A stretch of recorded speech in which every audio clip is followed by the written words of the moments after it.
Hello, hello, hello, everyone. How are you, my beautiful, beautiful family? Jake, how you doing, my wonderfully mucho stuffed breakfast burrito? Can't start my day without a little bit of Jake. How you doing, Cynthia, sis? My beautiful, wonderful sis from across the pond. Hey, PPR, how you doing, brother? So, guess what? Hey, Tyler, how have you been, my brother? My Texas brother down the street from me. Anyways. Do all of you have your coffee? Your, you know, big gulp coffee?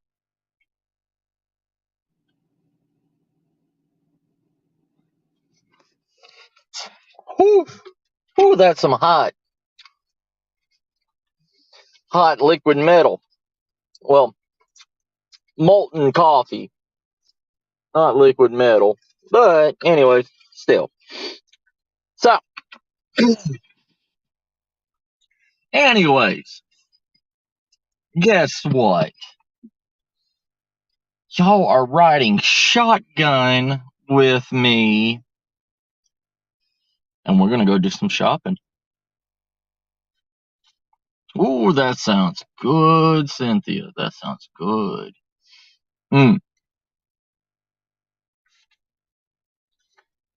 But yeah, we're gonna go check some. We're gonna go check some clearance items. We're gonna go and see. Today is going to be homemade MREs. Alright? Not this pre-made, dehydrated mountain house or, hiker's trail or any of that stuff.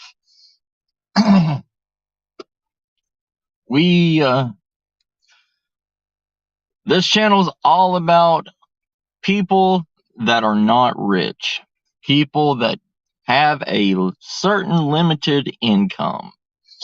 And the best way to do that, and the best way to stock your pantries for a emergency, and and in the last few years and everything, FEMA. Hey, John, how you doing, my brother? In the last few years, after the epidemic and everything, and it started. FEMA started telling people to make emergency packs, but it's been because of a lot of worldwide, incidents that has happened throughout, history. And FEMA tells everybody to have at least a 6-month supply of emergency food. Okay. Well, a lot of people don't understand what emergency food is. People think that they have to have, like what we talked about yesterday, MREs, ramen, stuff like that, but they don't understand what dehydrated meals are. Especially like backpackers and stuff like that listen to a lot of big name YouTubers and all this stuff that test out these, space aged, meals in a bag, right? Well, you can do it all on dirt cheap. Okay, you can make a 24-hour bag, MRE for less than like $5. Okay, and All you have to do is know your grocery stores. And it doesn't matter. It doesn't matter if you're in America. It doesn't matter if you're in Canada. It doesn't matter if you're in Mexico, in the UK, wherever. You all have a version of these same things, just in a different name. Okay? And we'll get into that stuff after, after we go on this, little shopping, or let's say not shopping spree, because I'm not really going to buy this stuff. We're just going to go look at it. Okay. But anyways. Oh yeah. And Jake, I'm wearing you on my side today, my brother from another mother. Yeah, I'm wearing you on my side today. You're the blue middle prick out of the three knives. So you're always with me, Jake, whether you like it or not, brother. But so let me okay.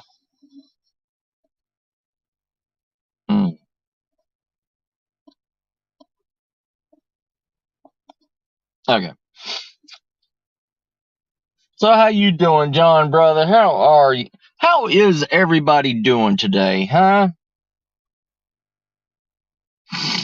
Are you all having a great, great morning? Are you all ready to prepare? Are you all ready to understand that you can do everything that I'm telling you on the cheap? Because we're not all made out of money. If we were all made out of money, we wouldn't have to worry about anything. You know what I mean? I'm glad to hear that, John. I'm glad to hear that, brother. But,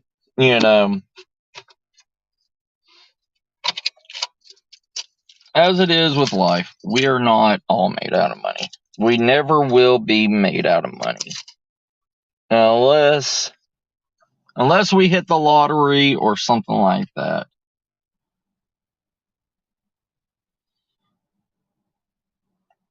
Ah, nice, John. Nice. Yeah. People say it's cold here. It's like, what is it? I don't know. It's like some kind of degrees or Celsius or something here. I don't know. People are saying that it's cold, but they're just Texans. They don't know what cold is. I'm the only. They're all looking at me weird, like because I'm wearing a tank top in winter.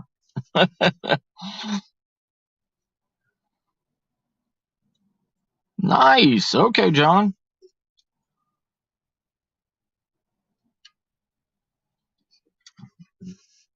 Whew. Hot coffee. Hot, good coffee. Nothing like a good hot coffee to start your morning. All right. We are here. Let's go and let me flip down this back camera. And hey Dale, how you doing, brother? Today's all about making cheap 24-hour MREs on the cheap for people. Oh, nice, John. Nice.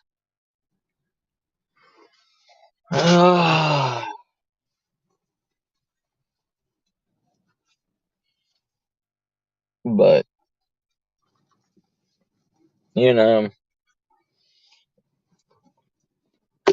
like I tell everybody,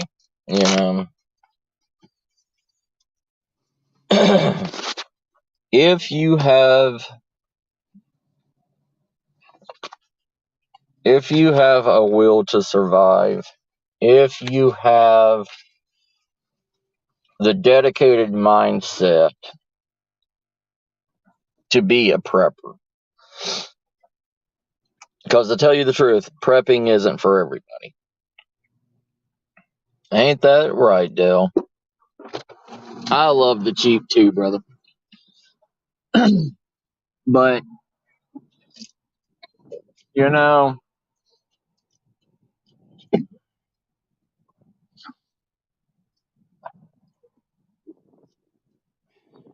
it's, well, maybe it is cold. Oh, maybe it is a wee bit cold. Give me a second.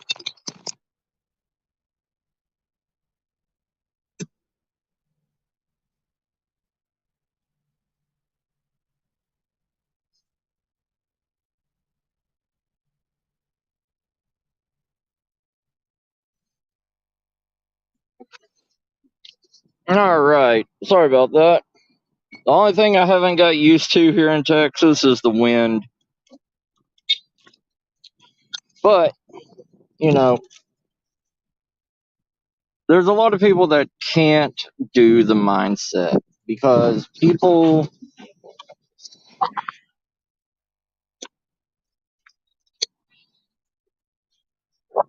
like we talked about yesterday, a lot of people can't use common sense on stuff. And you can tell the wind's blowing like crazy. But a lot of people can't use common sense on stuff. People freak out, spend more than what they understand.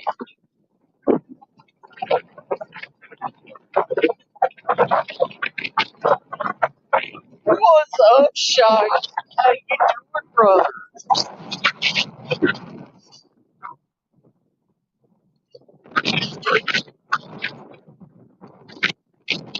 Oh, wind is something else.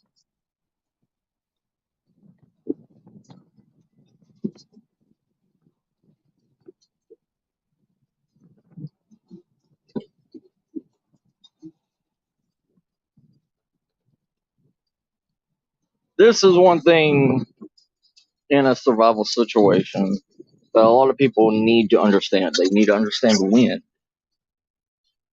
Wind is the one thing that will kill you. It's not the cold ground, it is wind. Wind is the major factor to make you hyperthermic. Wind is also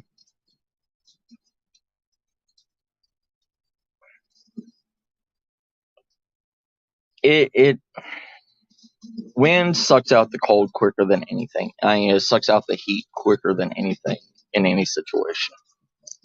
Uh, it also kills fires faster. It's kind of a double-bladed dagger towards fires. Wind helps creates fires and keeps it going, but wind also puts fires out. Also, it's the same thing with anything else. Trying to start a fire in the wind.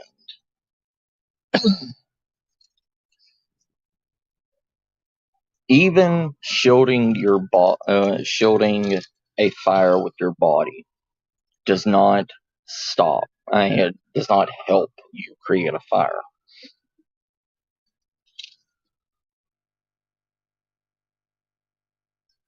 No, I didn't, Shire. How you doing, brother? And also, wind will also tell you how cold it's going to be in an area. Because once the sun sets in an area, the wind takes over. It even takes over during the day too, even with the sun out. But if you want to know how cold an area is going to be at night, you need to sit in the shade of an area and let the wind blow for at least 15 to 20 minutes. Within 15 to 20 minutes, you're going to know the drop in temperature that's going to happen. Then at night, you add 20 degrees to that chill factor, and you'll get what the temperature is going to be at night in an area. A lot of people say, oh, stay on a hillside because you stay away from flooding and all that stuff. No. If you stay on hillsides, hillsides attract wind. So it depends on what winds on what side of the hill you're on during the day. The one side of the hill may not get any wind during morning to mid afternoon. And it may become a wind tunnel from afternoon to morning. The other side may be the wind block, which means you're not getting any wind on the opposite side of that hill or that valley. It's the same thing as people say, stay beside a river, stay beside a creek or a riverbed and the wind doesn't blow through there. That's BS because water attracts wind.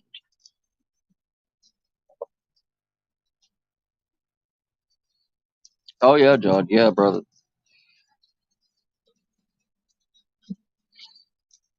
Those are good knowledges to have during if you're ever trapped in the wilderness.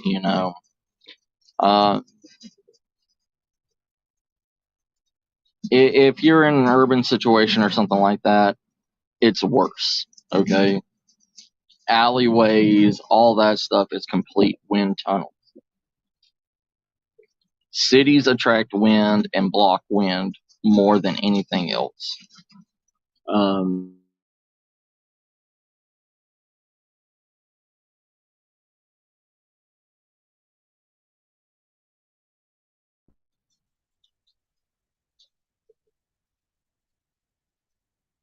oh yeah, brother. Yep.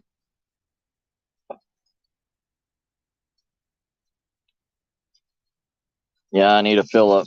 I was sitting right here beside this Primo water dispenser thing, and I was like, I gotta.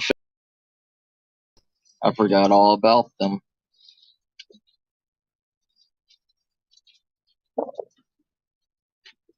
Bulk water users drink.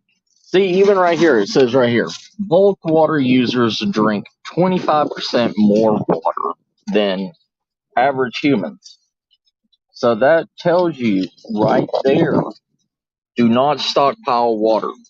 For one, stockpiling water stagnates. Your water will stagnate if you keep mass stockpiles of it.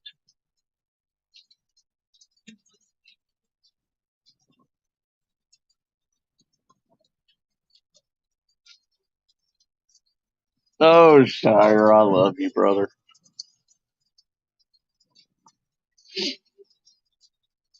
Um, I want one of those. I want one of those brand kilts. The big kilts that can turn into a jacket, can be a blanket, can be everything all in one.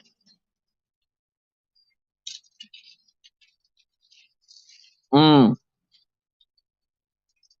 Oh yeah, John. Yeah. All right, everybody.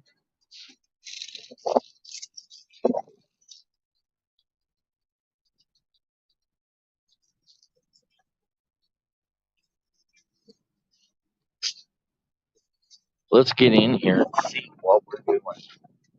Let's flip y'all around, okay? Well,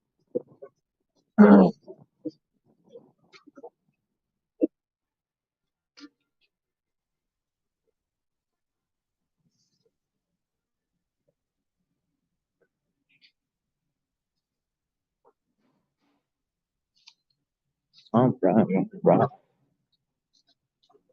See what we got here at the good old Walmart. You can go anywhere you want to. Like in the UK and everything, y'all have Poundland. You have like your Poundland is the equivalent to the American Dollar Tree. There's probably a big name, shopping company in the UK that's probably like our Walmart, where you can buy everything and anything. Um, so when you are making your MREs, if you can hear me while I'm talking, give me a thumbs up, okay? Um, if y'all can hear me. If I need to talk a little bit louder, let me know.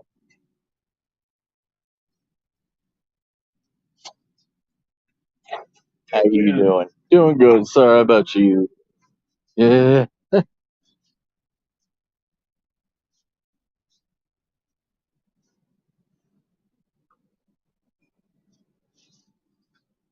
All right. So when it comes to dehydrated meals, right? Any of this stuff works. You know, there is like these devours. Okay, these devours. They're one person dehydrated. Macaroni meals. You just add hot water to it, and it heats. Like this is creamy Alfredo. Mm. All right, awesome. Thanks, y'all. Um, these things are good, but the thing is the size of them. The size of them is what hurts, and that's why people don't make this stuff as MREs. Um, you can also get instant packs of mashed potatoes. You can get baby red mashed potatoes in a simple, and the cool thing about these are MRE bags, which means if you're in a survival situation, you can rip this open, pour the hot water in, mix it up, and seal it back in this. And it can be your heating pot and your bowl, so you can eat right out of it. Any of these instant mashed potato things that has a reflective bag, you can use as the same heating source you need as MRE, and it's only like $1.44. Okay, like the name brands, like even Betty Crocker, $1.08 for one of these. It says add milk and butter, but you do not have to do that. It will still work with regular water. Um, yeah, see, you can just add water. Potatoes can be prepared with just water on the stove top. Use 3/4 of a cups of water, and omit butter and milk. You can still eat this with water. It'll still serve. It's not going to be the best tasting, but it's still going to work. You can even get the cheaper brands, like the store brand of this stuff for 78, like this great value. Deluxe baked complete mashed potatoes. It's 4 ounces. This feeds like 3 people, and it's 78 cents for this. So right there, it's not even $1. It's like a couple of pence, over where y'all across the water. You can get that, and like what I was talking about by ramen yesterday. Ramen. I don't know if y'all can, if it will.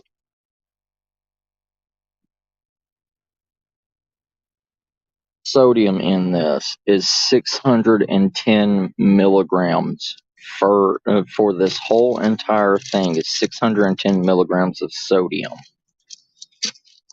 33 cents. Okay, 33 cents for one of them. Yes, I see why people go for it. It's cheap and it lasts forever. But you're going to kill yourself with these things. Yeah, I understand, Dale. Yeah, like you're going to kill yourself on all this ramen stuff. Then you come over here and you can look at like even even this pizza crust mix, okay? This is pretty much Bannock on the go. This is 72 cents for bread, all right? For bread on the go.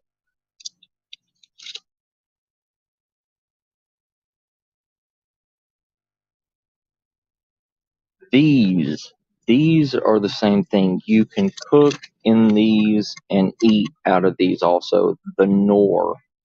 I know Knorr is all over the world. I know it's in the UK. I know it's in Canada. I know, and it's $1.32 for a, what is it? Let's see here. Serving suggestions.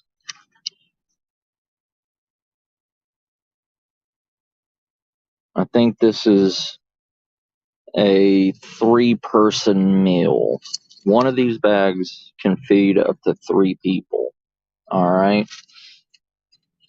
This is a full blown meal. Pasta, flavor, everything that you need. And if you cook this whole bag, you have 3 servings of it in one day.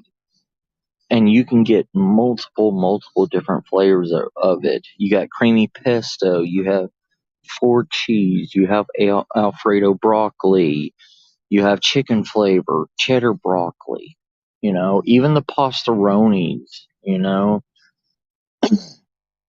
all of this stuff is dehydrated.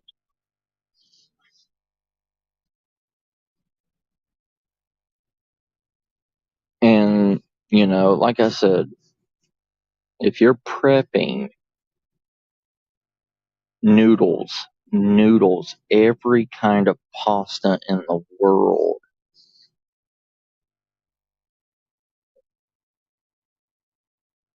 Hey, Anthony, how you doing, brother?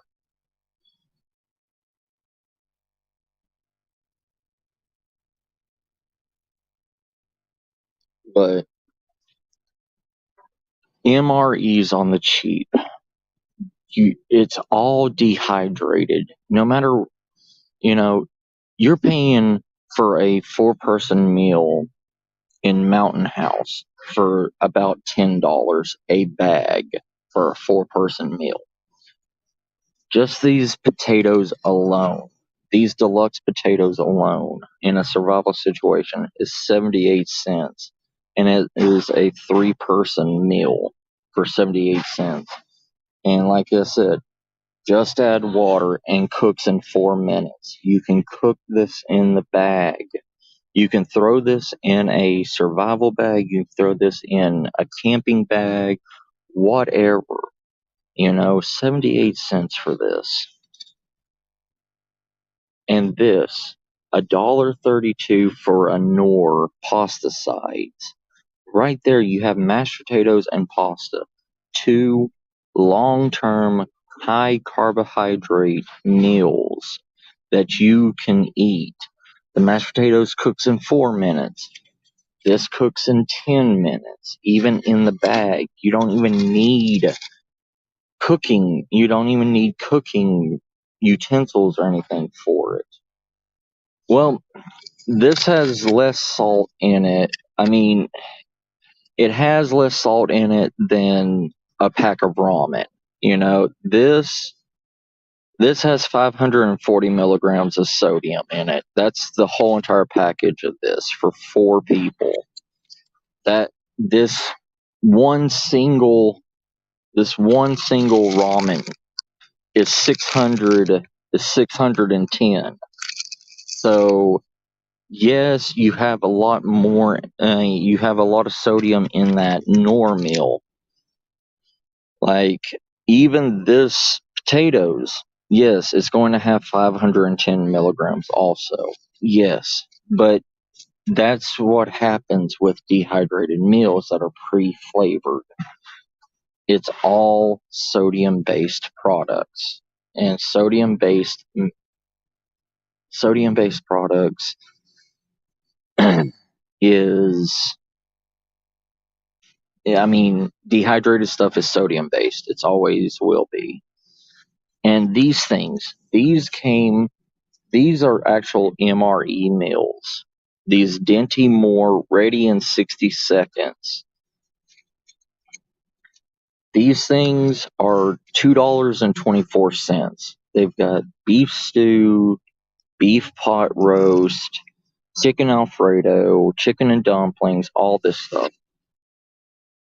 This one actually has, 1,100 milligrams of sodium in it. But this has meat, vegetables, everything in it, and you can eat. This is supposed to be a meal for, one person, but you can make it two different meals.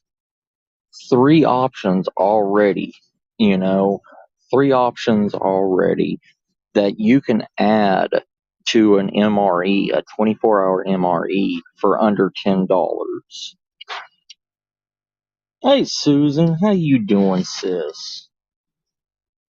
Hey Ron, how you doing, brother? Thank you, Ron, brother. They even have, plant-based for vegans. They have Greek bowl, chickpeas, olive oil, brown rice. Even the vegan is higher in sodium than the non-vegan stuff. This vegan has 1,110 milligrams of sodium in it, but it's 60 seconds to heat, and it's 10 ounces. It's gluten free. It's got 12 grams of protein.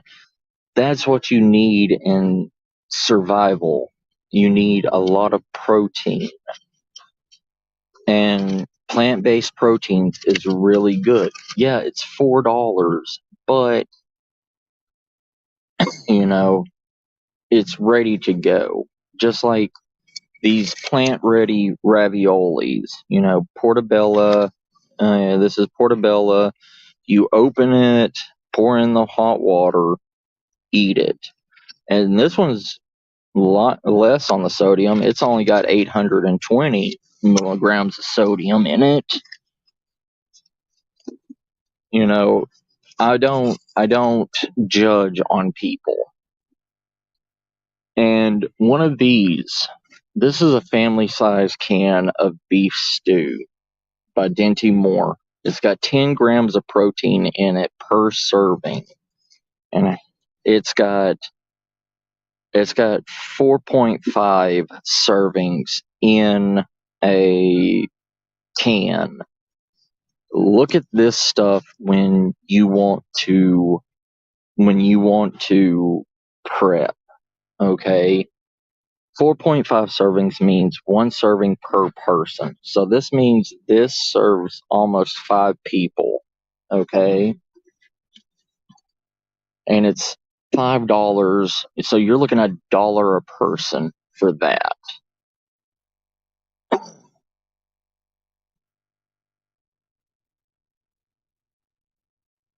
Nice. Nice, John.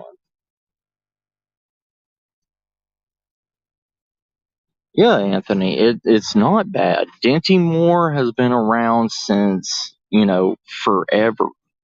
It's a good, and you also have, this Sweet Sue, this chicken and dumplings made with white chicken.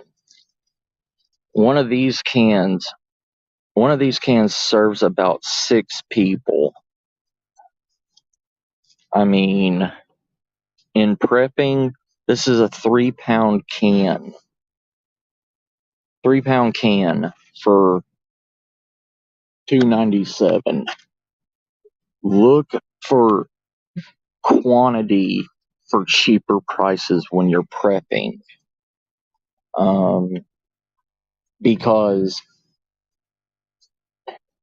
a lot of people is not. You're going to a lot of your stuff is going to go bad or pop or whatever anymore when you try getting. And another thing is a lot of cans anymore. Give me a second.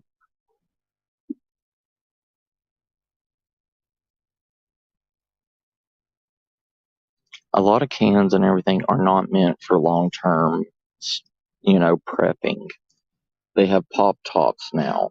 Pop tops are meant to pop when the expiration date happens on it. They're not the old school, turn cans anymore, especially name brand stuff. If you're going to stockpile canned foods, you want these cans with the sealed can lid. But another thing is when you're going to start prepping cans, you need to open up the can that you have or what that you want to put in your bag stock. Open it up because they've been putting plastic liners on the inside of cans now. And when they put plastic liners on the inside of cans, the acids and everything that is, put into the food will eat through that plastic liner and make you sick and can kill you. So always make sure that the inner lining of the can does not have a plastic seal liner. If you scrape the inside of the can and you hear metal on metal with a metal spoon, it's good to save. But if you don't hear metal on metal when you scrape the inside, you know it has a plastic liner and it will kill you over time.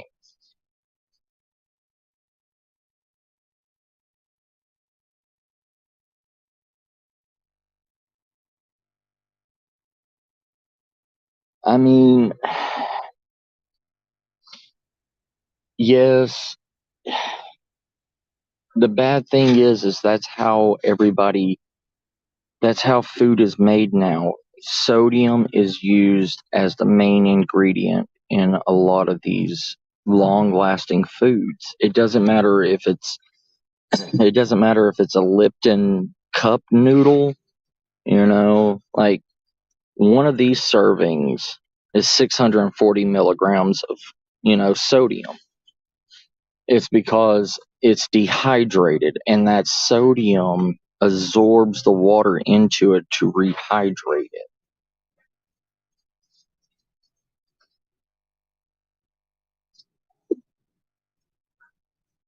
So you are going to kill yourself. It that's why you have to ration when you eat this stuff. It's not going to be a free for all, eat everything you can unless you have your own garden and everything to subsidize. And like this, a 5 pound bag of long grain rice is $2.94. Pick up one of these every time you go to the store. Pick up one of these and save it. Put it in a nice, dark, cool place. Room temperature, something where water doesn't get to it, and do not store it on the ground. Store it on a shelf. You see what I'm talking about? Even here, they have a plastic container underneath the rice. It's so the cold doesn't get to the rice and mildew it and make it bad.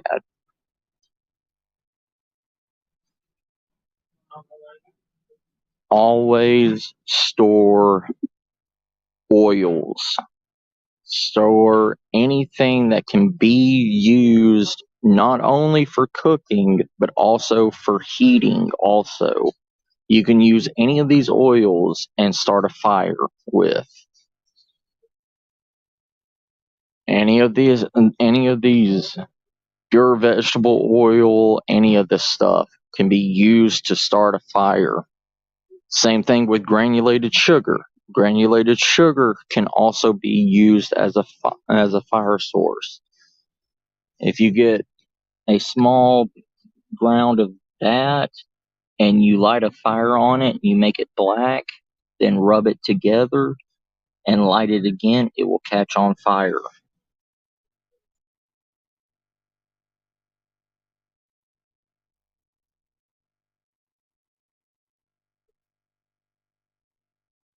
Hold on, hold on. Hey David, how you doing, brother?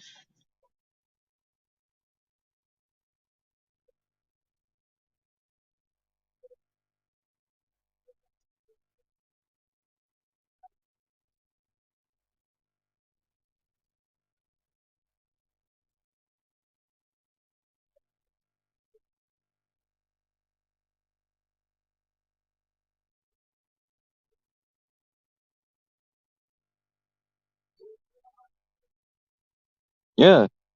Uh, you can cook a can on a pilot light, Ron. I hope I read that right.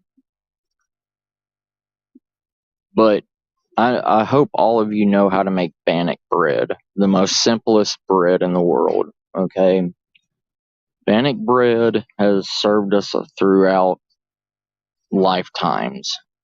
All you need is 2 cups of all-purpose flour, a half teaspoon of salt, and water, and you mix it together and cook it over a fire.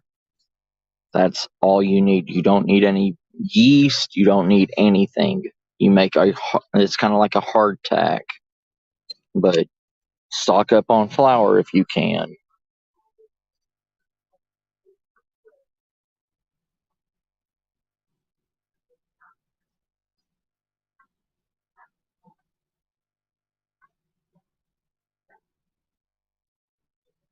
Oh yeah, Dale. Yeah, it is. All right, family. Let's go over here.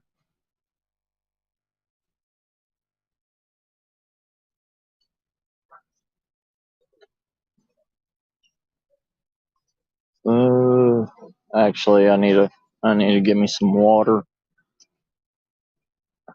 Uh,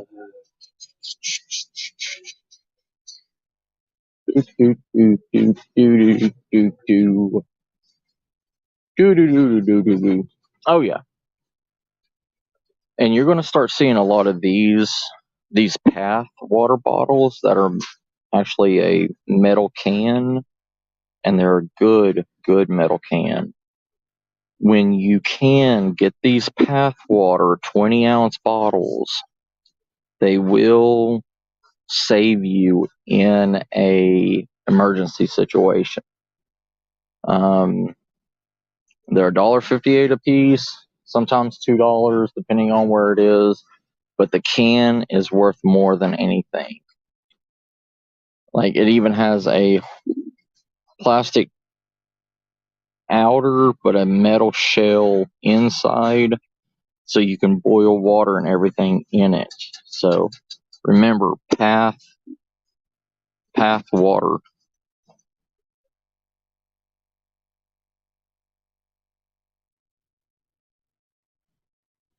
Ugh. Yeah.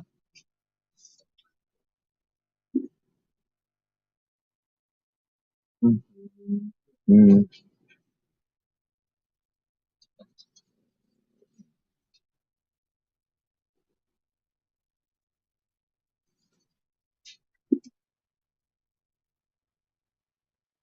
No, sorry.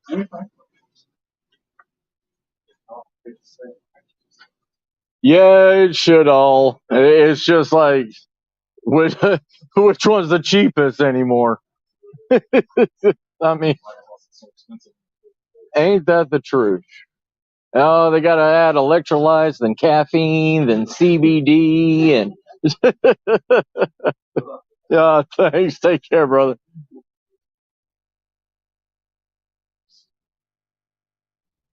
All right. So even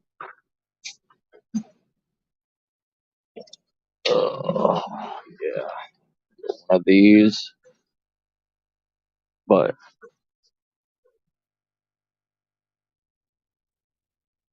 – And this is what I'm talking about. Spices.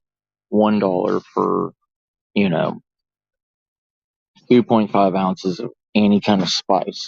Pick up all the spices you can. Seriously.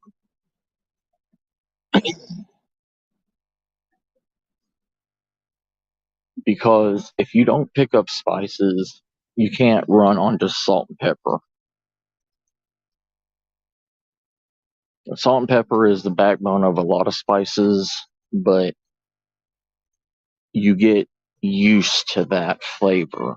And getting used to that flavor makes your body reject it over a certain amount of time. Uh,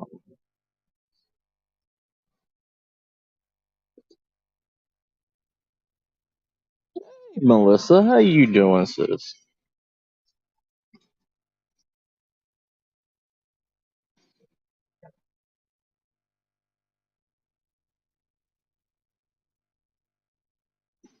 Oh yeah, it.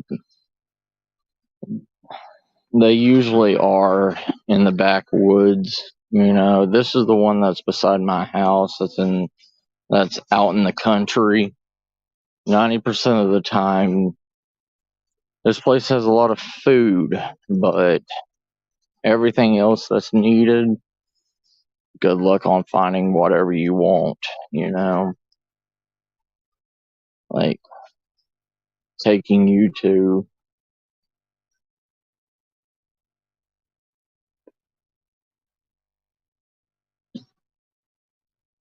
taking you to the camping right now.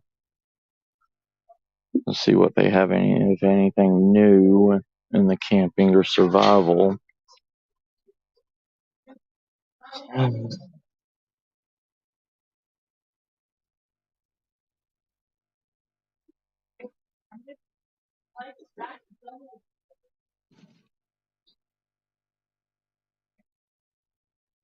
Folding cleats.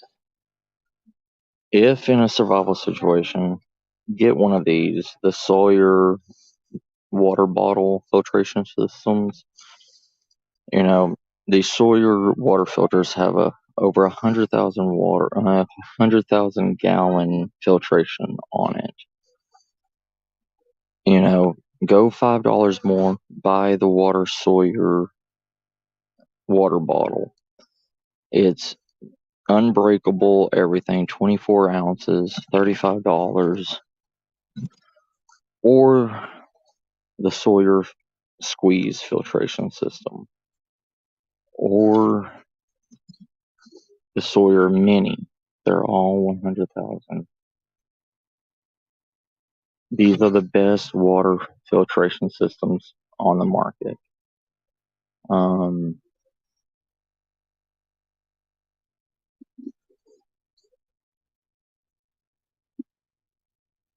Camillus actually made one of these brand new hatchet saw combos. I actually like these things.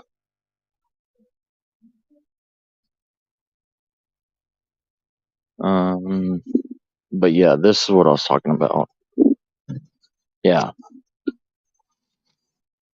the Mountain House Adventure Meals Chicken Teriyaki. It's only 2 servings, 4.2 ounces.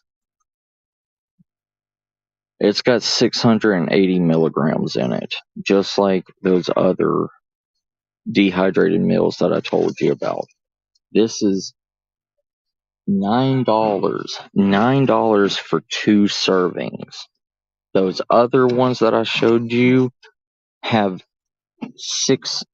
have 4 to 6 servings in it for way cheaper than $9 for the same exact thing. Yeah, they're working in here now.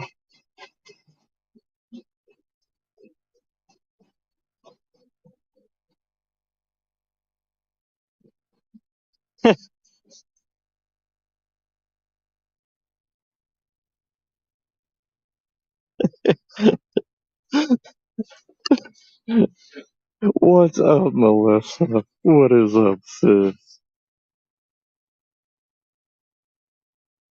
I will always be your white rabbit. But, like I've told y'all, you truly don't need all this survival mojo BS to survive. You can do it on the cheap. You can do it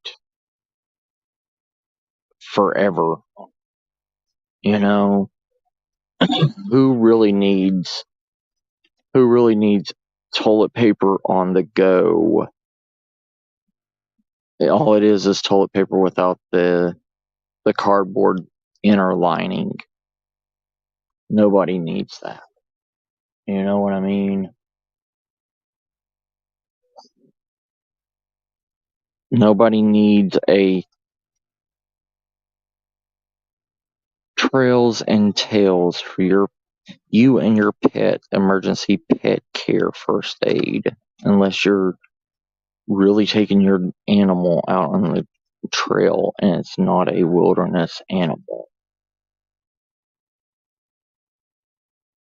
To tell you the truth, even if it's a little Pomeranian, that dog's going to survive way better than you are, because that little Pomeranian is going to eat more things than you will put in your mouth,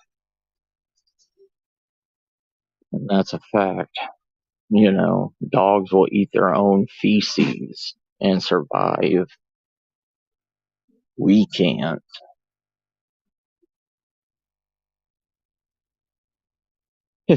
David, I love you, brother.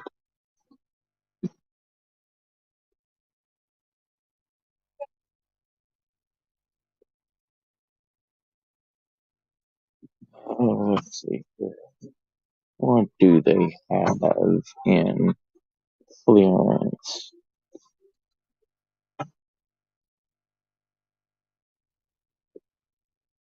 They don't have anything in clearance.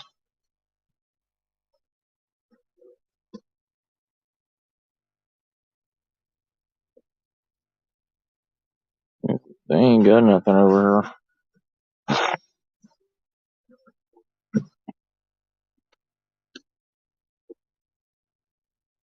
$1.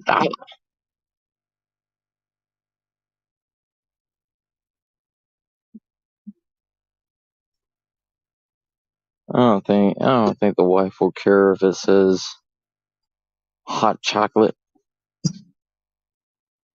hot cocoa.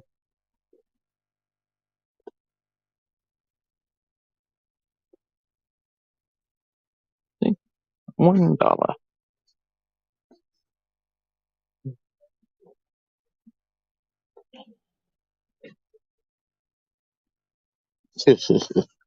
See, I'm the other way around, Dave.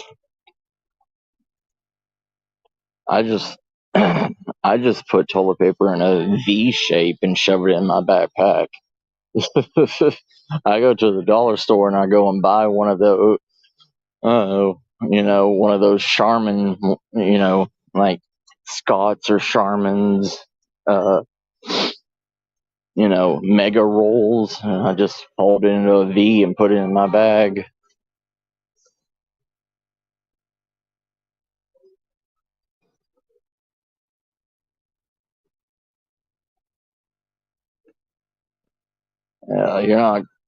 You're not seeing me pay like $4 for a rolled up, you know, rolled up toilet paper.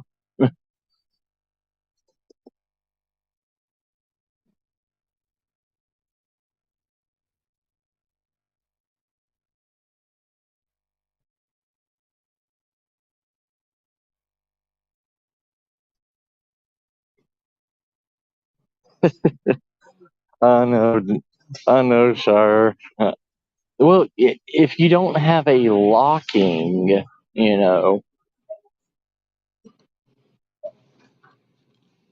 if you don't have a locking knife in the UK, you're fine. So you know, you carry a Swiss Army knife with you.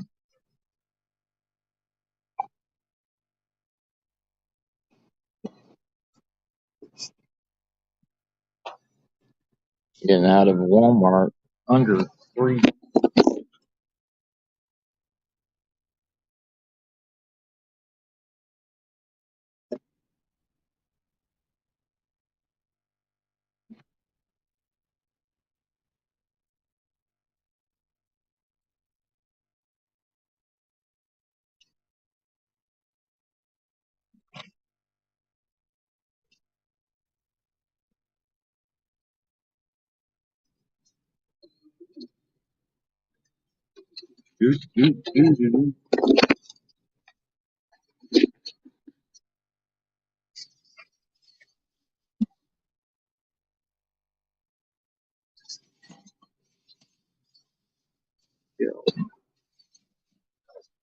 All right.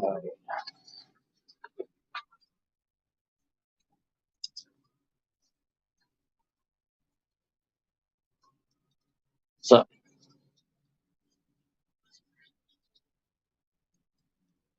yeah, I thought it would be. I thought it would be a good change of pace and everything, and show y'all how to create a good cheap MRE. Hey, Sophie, how you doing?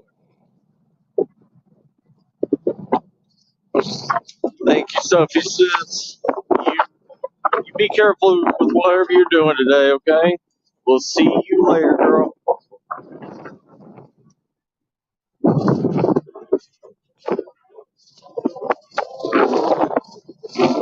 See, David, Shire's just given an excuse to use a knife.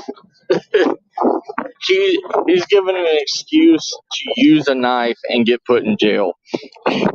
Cause he loves those metal seats.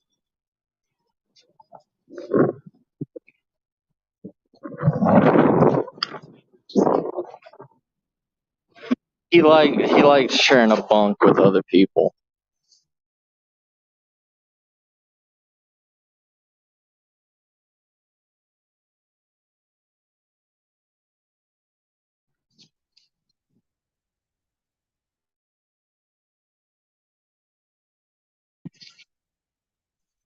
Flip this around.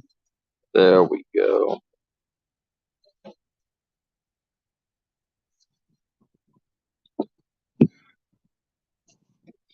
Yeah. If Shire isn't sharing a bunk with somebody, he gets sad. You always drop the soap, Shire.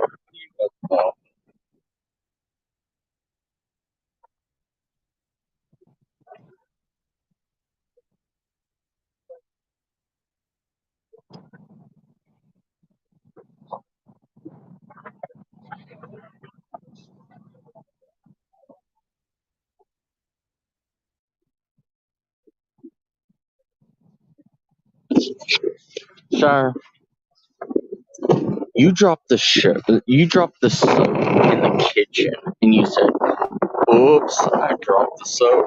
And I was like, "You're not even in the shower. Why is there soap in the kitchen?" It brings a tear to your eye. Oh, Shire, what are we going to do with you, brother?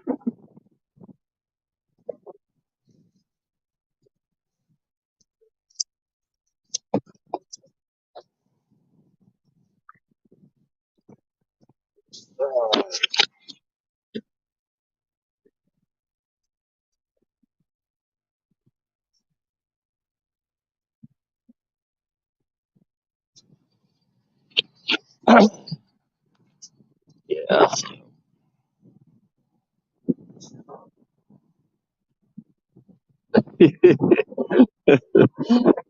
Ron, I was just saying that Shire likes dropping the soap in any kind of situation if he's around somebody, because it's that Shire's little You know, if he's not sharing a bunk with anybody, he gets lonely.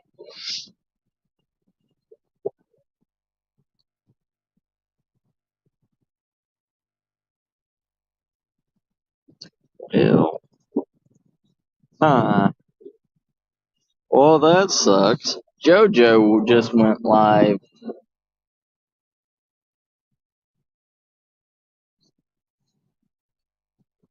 Hey, Hiddo, how you doing? It's all good, Hiddo. It's all good. So, as you can see, it doesn't matter. It doesn't matter what you eat.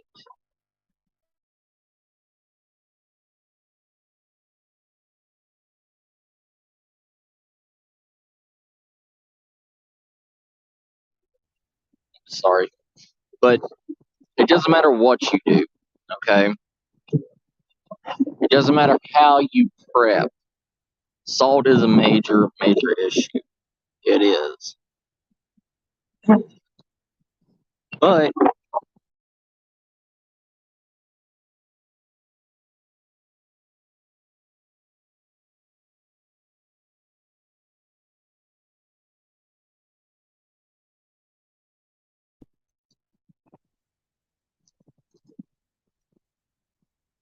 it is true, Shire.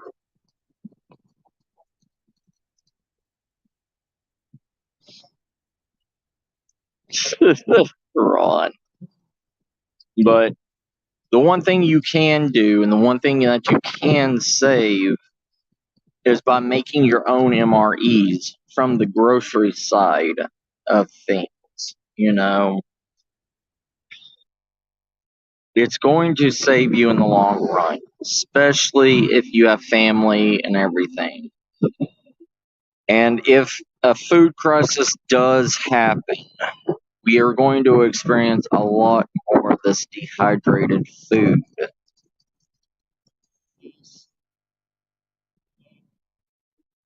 I don't know who that was, but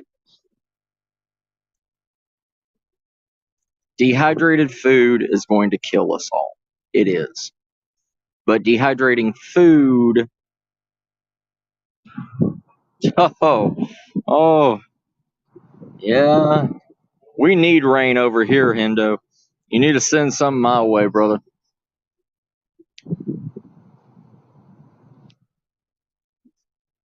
But the one thing you can save is the money. Because long term, dehydrated food doesn't go bad. The seasonings go bad in it. But the seasonings have to have water or moisture or something to make it go bad in those packs, or a hole in it, or something to break that air barrier that's in it.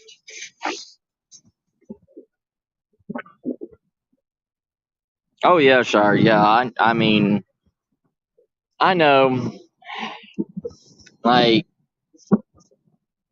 because all the stabbings and everything that happens all over the UK.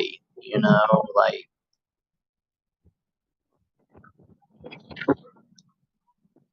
is it David? David, you're closer to me. You need to send me that rain.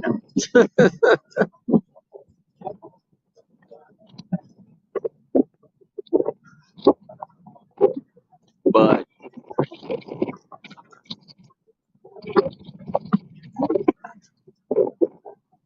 you know, the only stipulation that you have in the UK is if your knife is, if you have a full tang knife or a Mora blade or whatever, you can get away with it if you're out in the middle of God knows where country and you have your knife in the very bottom of your bag, hidden away from everybody because everybody's so afraid of knives, which is pathetic. I mean, knives are supposed to be a tool, not a weapon. I mean, you could literally kill anybody with any kind of pointed object. Even a number two lead pencil you can kill somebody with. I mean,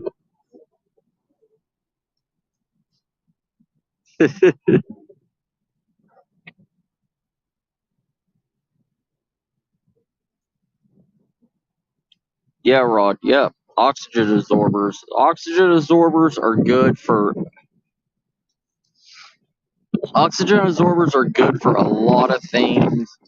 It's mostly used in rice, beans, you know, open containers. Like food grade containers. If you have a food grade container and you pour rice, any of your dry goods in it, then you want to put like 2 oxygen absorbers inside of it. The reason why you put the oxygen absorbers in rice is because rice has what's called rice moths or weevils in it. Same thing with flour. Flowers have weevils in it also, and those oxygen absorbers kills the air and doesn't allow those weevils or those moths to hatch. Yeah, yeah, it's okay to store them in plastic containers, Cynthia, as long as it has like a air sealed lid with like an O-ring around it, or a screw tight container, a screw top with a O-ring around it. And you want to put like 2 oxygen absorbers in everything that you put dry goods in. And that goes for noodles, that goes for pasta, that goes for rice, it goes for beans, flour, anything that comes out of a plastic bag. Mm.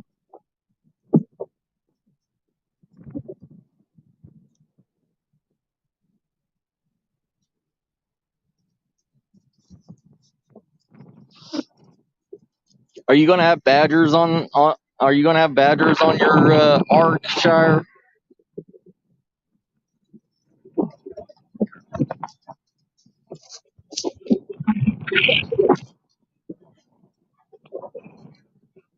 I mean,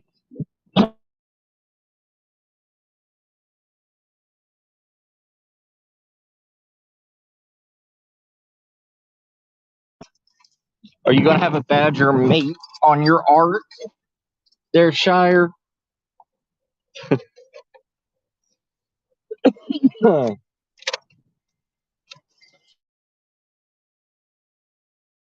You going to have a whole pack of badgers? Is that all you're going to get on the Ark? Oh, back in the car. Yay. But, you know, when it comes to prepping will always have its flaws. Um,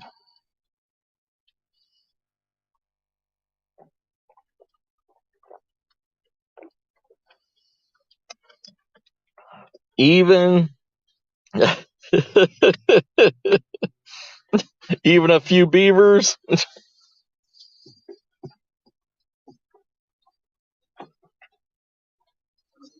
But even if you're prepping dry goods, that means pasta, that means beans, that means rice, that means flour. Even if you put them and store them in a plastic food grade safe container, you still do not have them touch the ground. Oh, sorry, I'm so sorry. But you do not have any of your dry goods touching the cold ground, because that coldness creates dampness. That dampness creates mold. That mold infects everything around. So when it comes to dry goods, do not store them on the ground. Store them on a shelf, and do not store them on the bottom shelf. Store them in a mid to upper, shelf. because once you get mold in flour or rice or anything, it contaminates, and it contaminates quicker than any like viral sickness, and quicker. There is no saving anything once mold hits. And once it does hit, you have to restock everything. And I had to learn that the hard way. You know, nobody told me not to store dry goods on the floor or on a bottom shelf. And about after 6 months of that cold hitting, you know, hitting the dry goods and dampening it, created black mold, or what's called food mold. And it's still the same form of black mold. It turns into penicillic mold, and then the next stage is red mold, then black mold.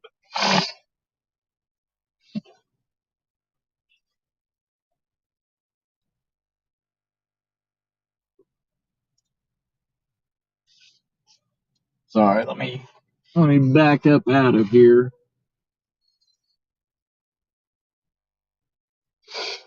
Sorry. But with your food storages and everything, you know, that was, you could learn from the Egyptians, even in Egypt of all places. You know, it's smoldering hot during the day and freezing temperatures at night. And they were storing their wheat and rice and everything in stockpiles and putting it on the ground. And at night, it would get damp. It would get cold.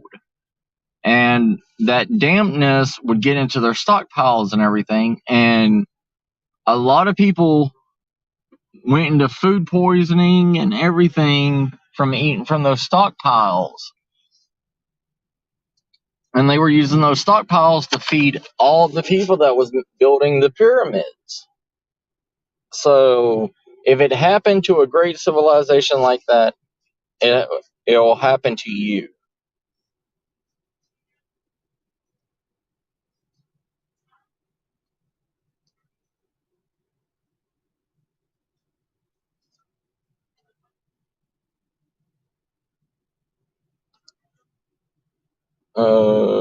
See, washed up plastics into diesel for his generator. Yeah, I've seen him. A lot of his stuff is very, very creative. I mean, he's got a very, very creative mind.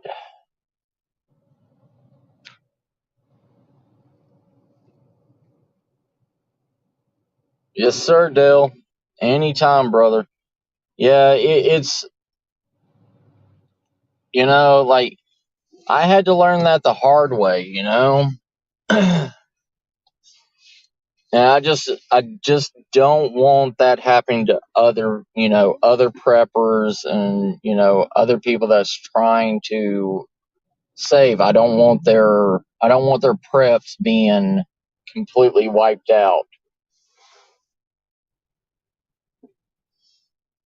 because the money the money that you put into that, you can't get back, and you have to waste 10 times more to get it back.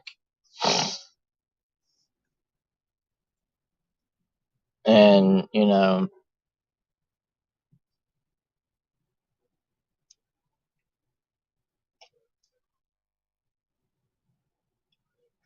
but yeah, like how you saw on, you know, how you saw in Walmart, you know, even on that bottom shelf, they still put like a 2 to 3 inch plastic riser off of that cold metal shelf and everything for those bags of rice, because of that because it was so close to the cold ground. And that whole entire thing is, you know, tiles on top of concrete, on top of metal, you know.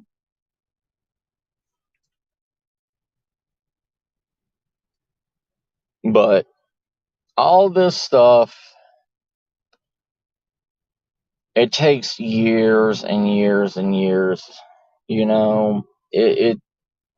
I don't know everything on prepping. I don't claim to know everything on prepping. But I do share my knowledge with the incidents and everything that I've experienced in my lifetime of doing it. It's a hit and miss learning situation. Because 20 years ago, when I started prepping and doing all of this,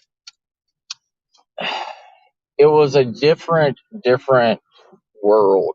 Preppers didn't meet like this. Preppers didn't talk to each other because we don't the older generation preppers, they don't share their knowledge to other preppers because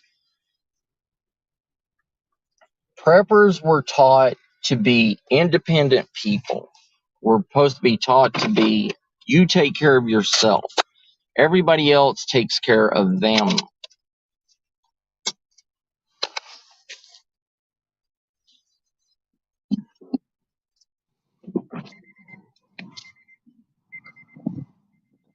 Well, on some foods, yes. Most other foods, dry foods, dried, dehydrated foods and everything last forever. That's a matter of fact. But canned foods and everything, canned foods do not last forever. Dehydrated foods will last forever. Seasonings will last forever because it's dried.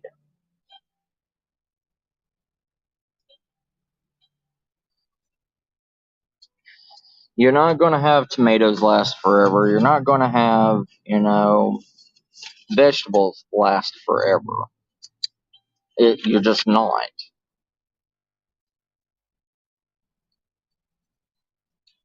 And hydroponics is a good thing. I have hydroponics going. I have hydroponics. I have plenty of hydroponics. But the thing is you have to create an ecosystem with hydroponics. And if you can't create an ecosystem,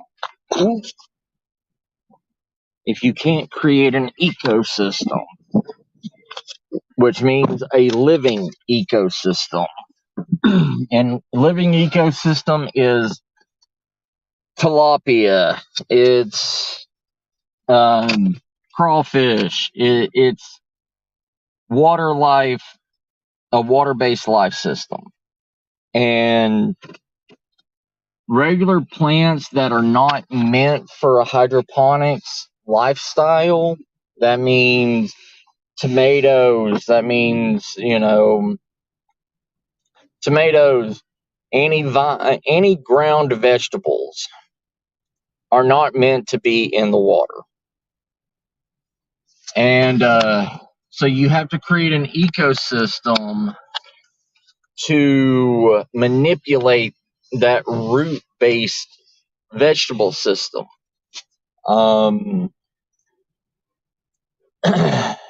You can do it. You can do it with a lot of things like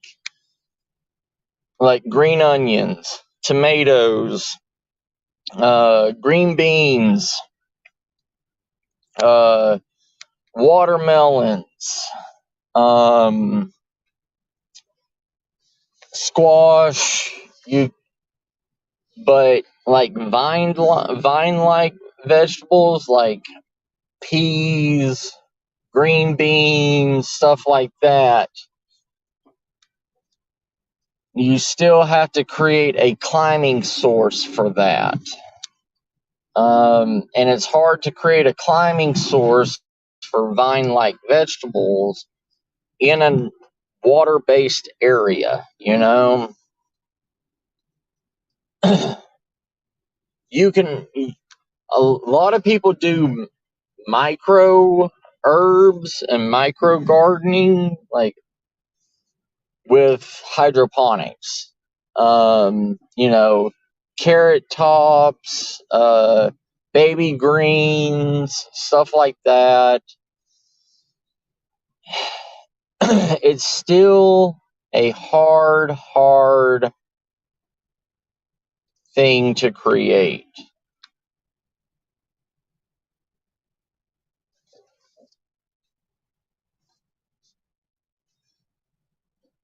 But it can be done. But like if you have like tilapia or you have crawfish or you know a lot of school like water creatures, um they create, you know, algae and all that stuff out of their feces. That feces turns around and feeds the plant systems, and you don't have to really worry about, you know, creating dirt or tilling dirt or anything. You just pour water in, and boom, your ecosystem is already there. You just have, and you don't even have to worry about feeding the fish because the fish will eat off of the root systems. That is, and also the algae, and it's perfect. You know, it's a perfect ecosystem once it's established. But it has to take at least 3 to 6 months to create that ecosystem. Hey, Helena, how you doing, sis? Sorry, I'm driving. I didn't even see. I was just going on what Shire was talking about.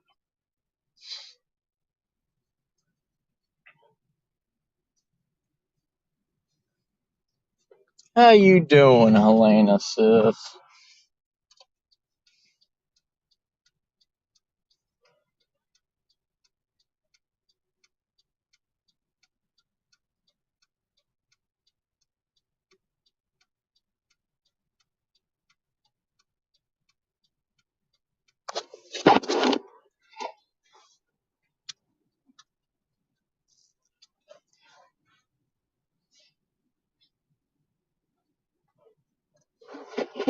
All right, sorry about that. I was just pulling through traffic. Hold on.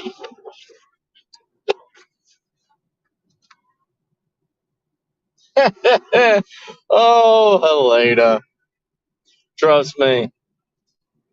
I've done, I shouldn't be, but I've done this quite a few times, you know. I'm kind of a master at doing this. And everybody in chat that's been with me for a long time has seen me plenty of times running my mouth inside of a car while driving, you know.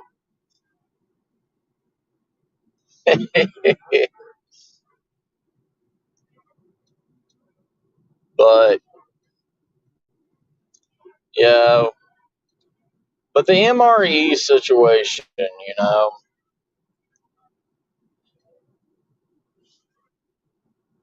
if you're going to die, you might as well die enjoying what you're eating, correct?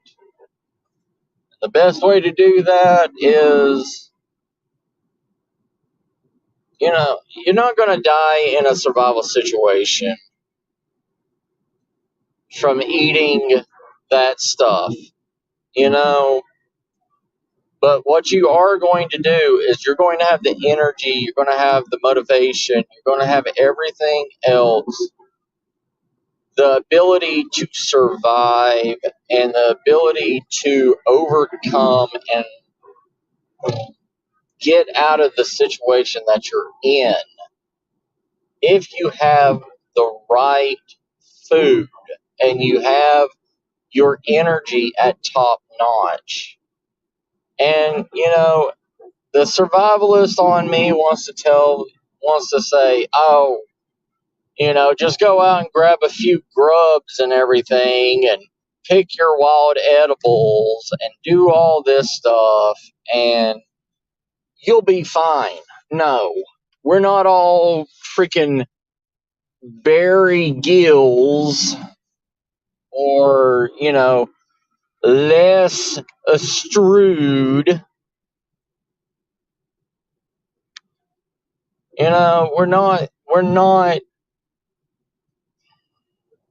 We're not paid actors to go and live. Most people are 9 to 5, office workers.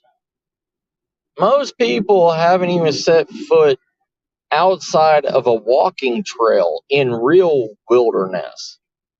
Most people have been the most people have ever been to the wilderness is a state park, that has pre-made trails and all this stuff and a pay to enter fee with park rangers and all this stuff. And there's still people that go missing even there in those kind of areas. Look how many people go missing in Yosemite National Park or, any of the Alps or any European, national forest.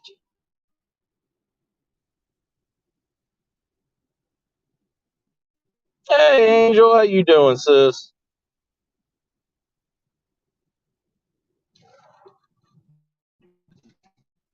I'll always be careful with Helene, sis.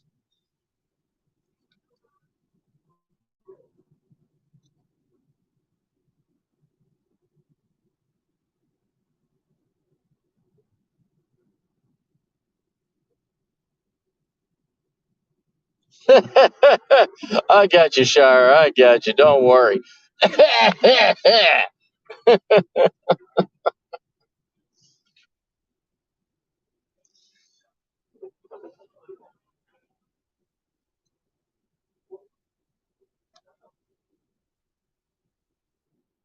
Yeah, Angel, it's time. It seriously is. But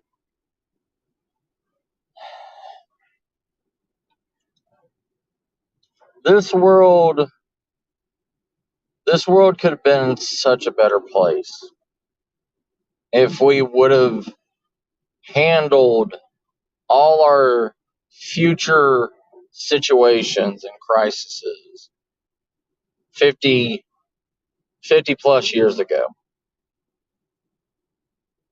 We saw how much it can boom overnight, especially after World War II with the baby boom. You know, we saw how bad the world was hurting during World War II. We saw how bad everything happened with the economy, with food, with all this stuff, when the mass majority of it was going overseas to our army. And I'm not knocking our armies. I'm not. come from a military family. I support our troops. I support troops from every country. You know, I would have been in the military if I didn't have diabetes. But the thing is, it's reality. It's truth. I mean, the millions and millions. Look how much money the National Guard spends every month on food. And they eat better than we do. You will eat the best meals of your life in the Army, and you will eat the worst meals of your life in the Army.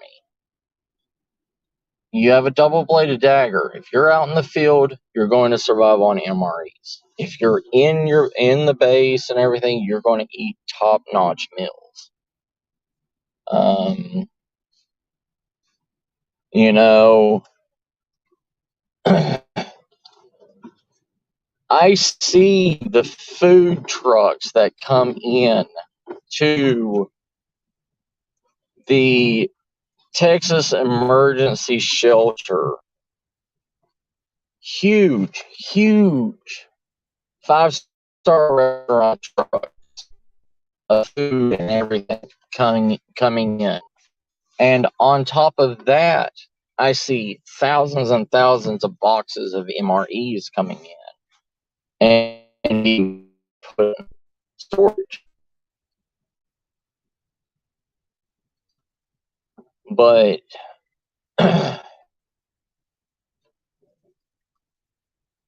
you know, and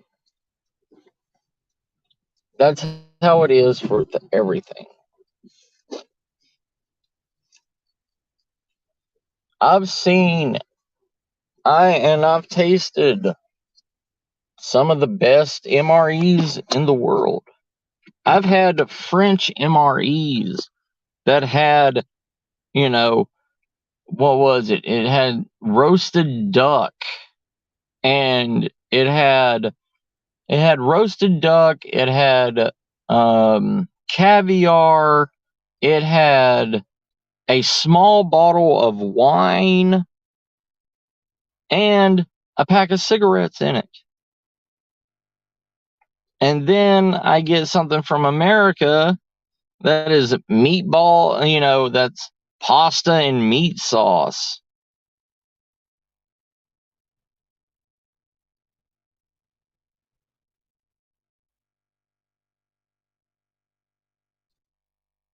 Oh, yeah, Cynthia. I mean, the UK has the best flint in the world. You can literally walk outside and go to a riverbed and find thousands and thousands and thousands of flint. As long as you have carbon steel, your flint will always strike and strike true.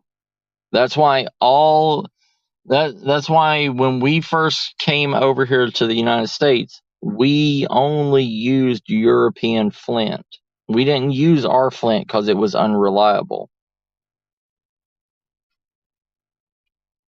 Oh yeah, yeah, Dale.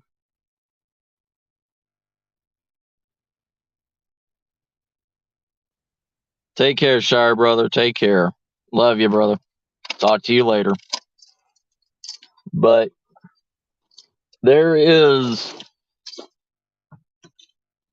pros and cons to everything. And you know, that's serious. You know, that's just like life. Life has pros and cons to it also. Hey Amber, how you doing, sis? How you been? And you're not going to be able to you're going to see the upsides and the downsides of everything, even in the collapse of humanity. You're going to have the upsides and you're going to have the downsides. And it's just whatever side you take is what's going to happen. You know? But I hope you take my advice. I do. I truly, truly, truly hope you take my advice. And I hope that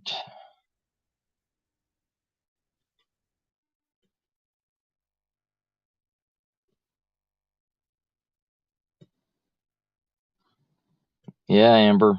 Yeah, it's a lot of things are coming. A lot of things will, you know, a lot of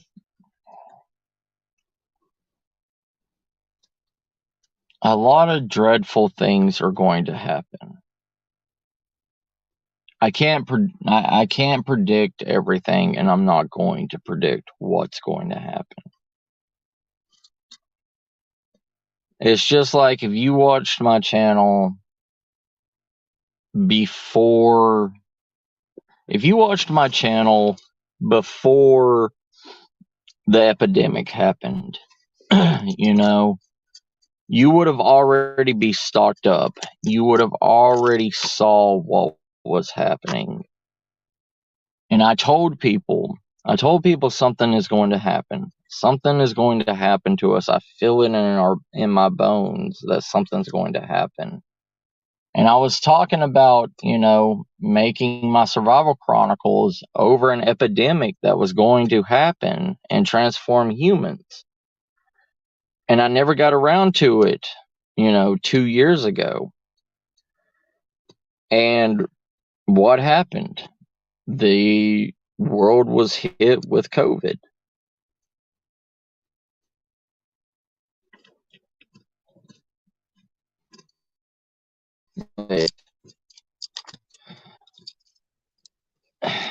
I've changed my 10-year plan to a 5-year plan after COVID hit. And it doesn't seem like it seems like we're just putting bandages or plasters on a lot of wounds just to make it look like it's healing. But in reality, it's not. Like yesterday, I said gas is going up slowly. It went up 70 cents within the last week.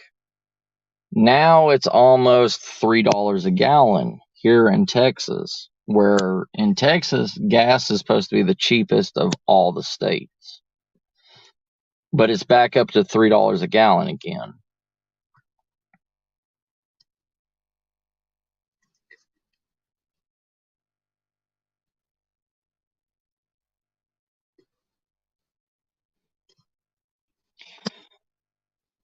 The Mother Earth, Mother Earth, she does do some weird things to cleanse the world.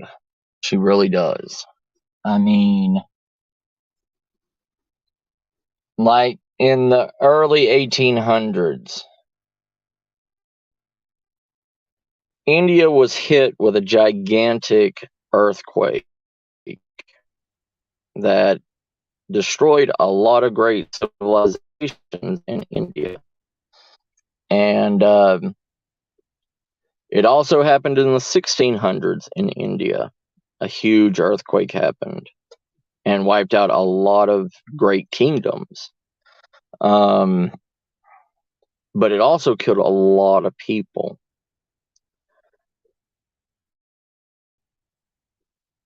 Yeah, Amber. Yeah. 319. Yeah. It's the world can only take so much before it happens. And there was a movie that came out, a couple years ago. I want to say like at least 20 years ago. And it was something about like wind was blowing and the trees created some kind of chemical imbalance in the pollen, and the wind was blowing that pollen into humans, and the humans were breathing it, and it made the humans stop what they were doing and go and commit suicide, like kill themselves. And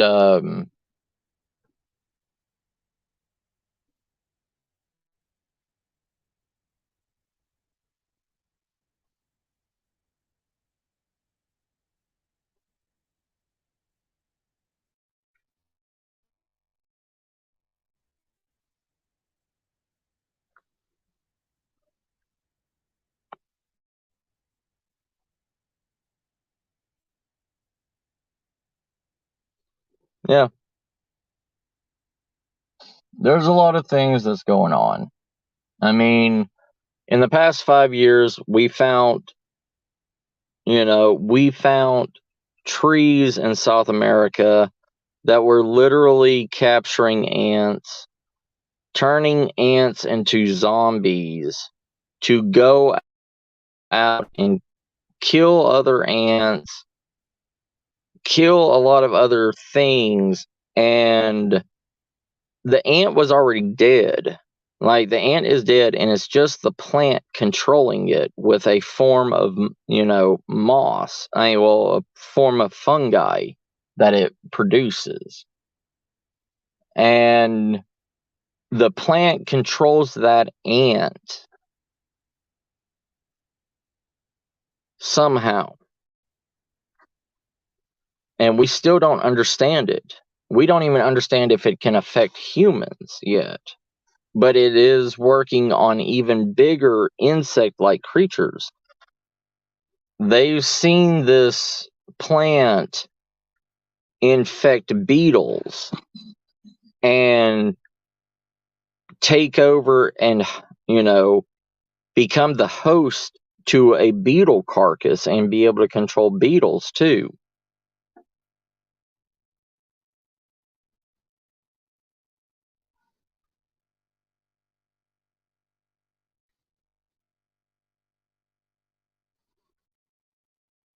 Yeah, yeah.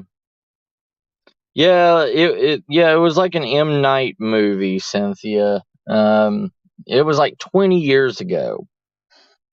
But that just, I mean, the world has so many different defenses. Nature has hundreds and hundreds of defenses.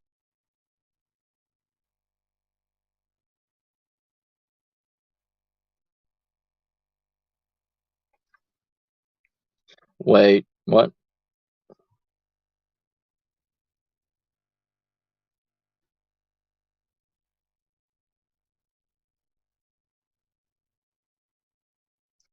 No, no, like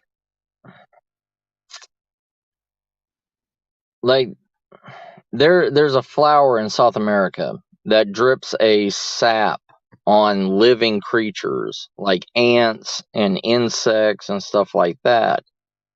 And it it's like an acid that melts through that melts through the brain of these insects, and a kind of like an receiver mold or spore grows on the top of the head of these ants or beetles.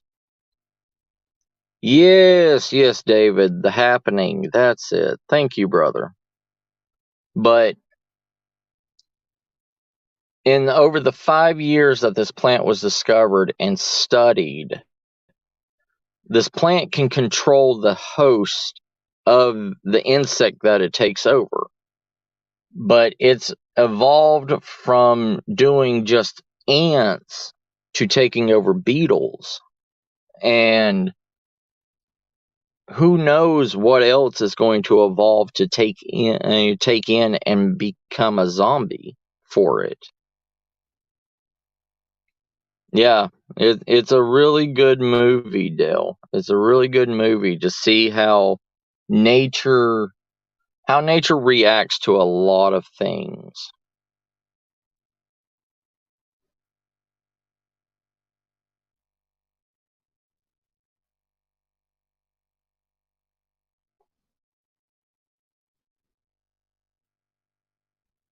Hey, Sarah, how you doing, sis? I don't know. There's a lot of events that's happened through history that's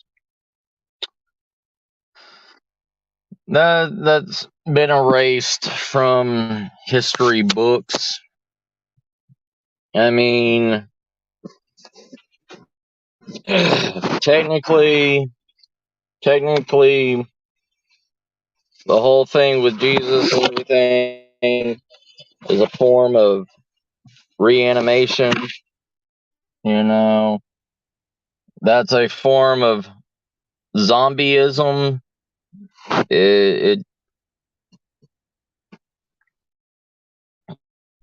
It's love you, sis. It's all good. It's all good.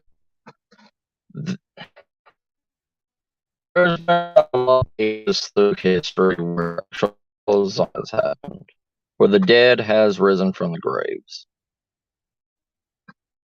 Am I going to say that zombieism, the zombie apocalypse is going to be here? No. I'm not saying the zombie apocalypse is going to happen. But I kind of want to contradict myself and say the zombie apocalypse may happen with that South American plant if that South American plant gets in the hands of the wrong biochemist. If that plant gets in the hands of a biochemist, and that biochemist can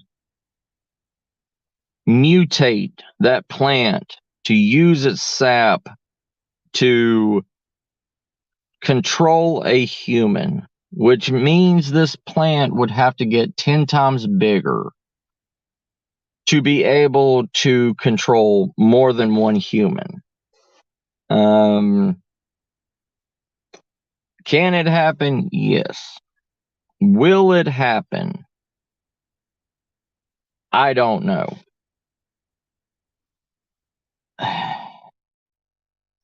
Zombieism has been around for thousands of years.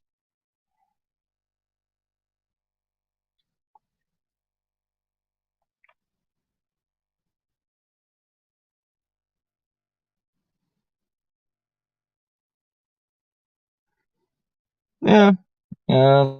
We always recycle.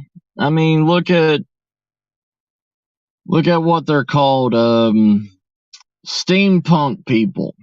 You know, like steampunk people, they're not just cosplayers. I mean, these are actual people that are trying to recreate steam powered energy based weapons and everything, and trying to bring back the old Victorian style life.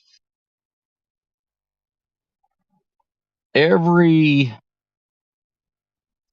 generation repeats itself multiple times. That's a true fact.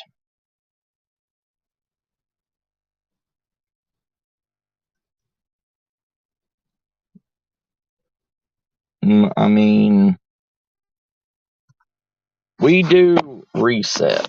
We do reset a lot. We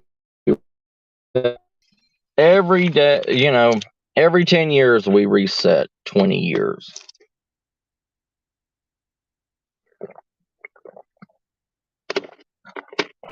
And one of the reasons why we reset is because we can manipulate people to believe in that.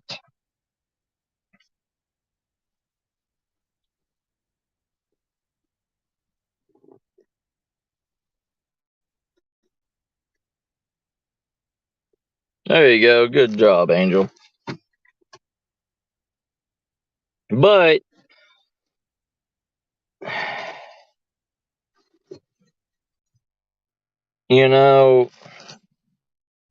sorry, I'm gonna eat my donut.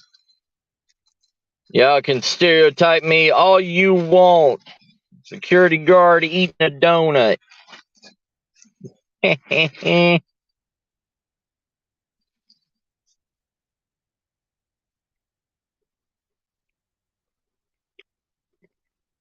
Amber. Yep. All history has been erased and rewritten. Look at the history books now. Look at the history books now than what we were taught 20 years ago in high school.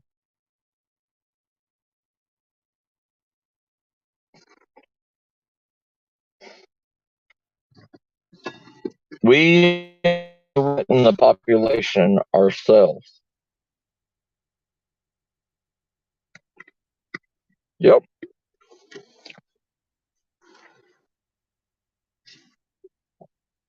Yeah, that's true, Amber.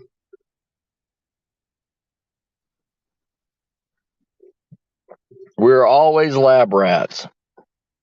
We are the test subjects for quote unquote a higher power.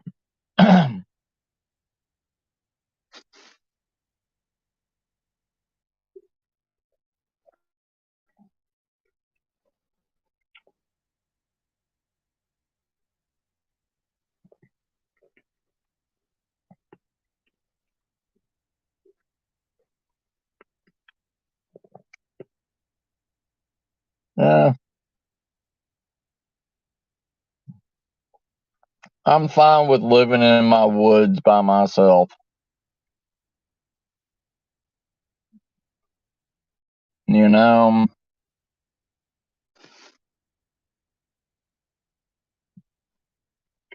I like a handful of people and I love my family here,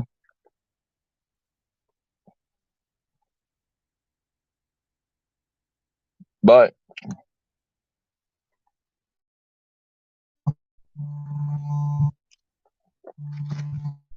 the majority of life, the majority of life in this earth needs to be sorted out. Not all need to be saved. And I'm serious about that.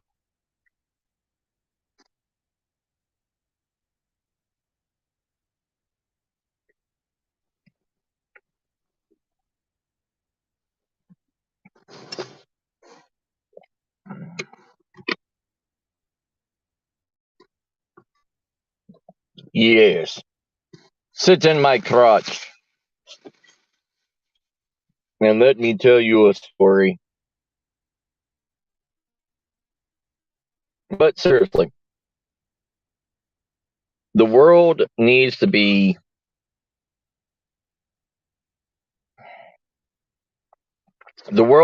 be segregated.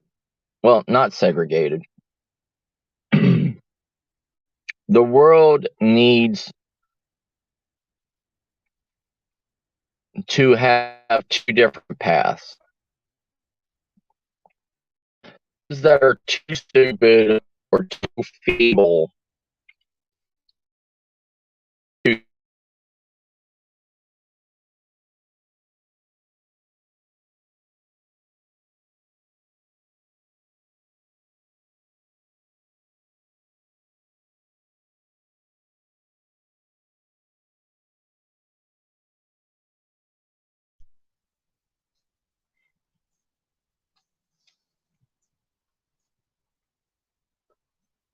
yeah. The thing is this is the chaos theory that I was talking about. The chaos theory is humans. Humans will always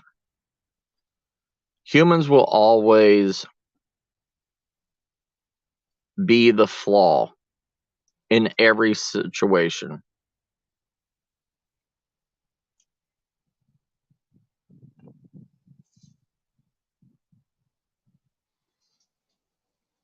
But the bad thing is there's too few of us to too many pretenders out there. You seriously can't with so much deceit, so much people that want recognition, so much people that want control over the feeble-minded.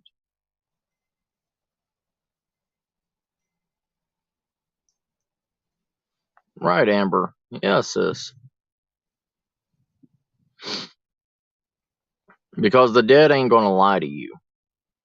I mean, some will, but not all. Because they were once humans also, you know? But the thing is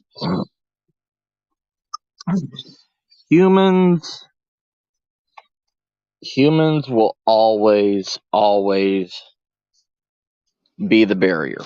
Will always be against each other. There's not going to be a single day where one human isn't jealous of another human, that isn't, that it's not going to be a happy, happy, joy, joy world all the time. It's not. There is leaders, there's followers, and then there is doers.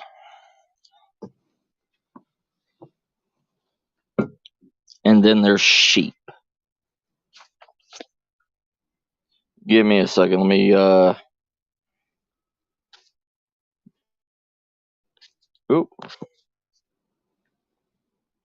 Sorry about that. Give me a second. Let me get a jacket on and everything. Let me take this off. Be right back.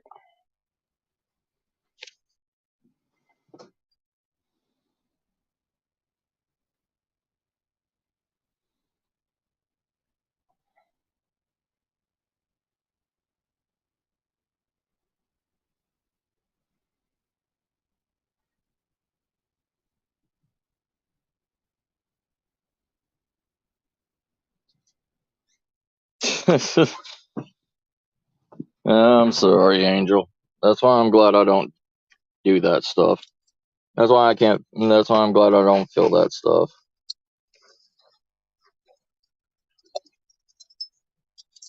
Because I ain't got time to be dealing with no crazy spiritual things.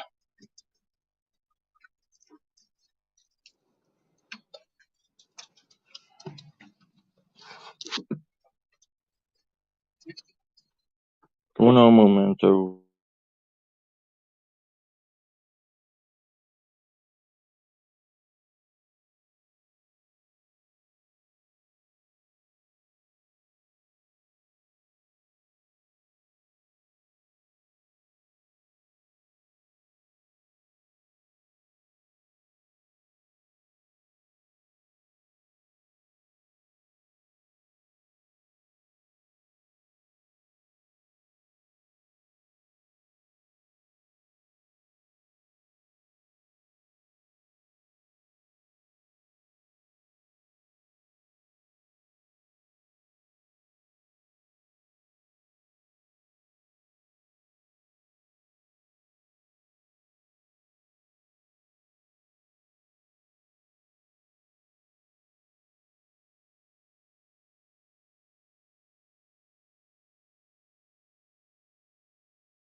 Okay, I'm back. Sorry about that.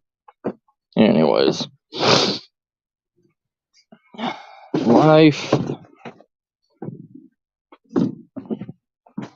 Life, humans, whatever. Everything wants power. Everything wants to be on top of everything else.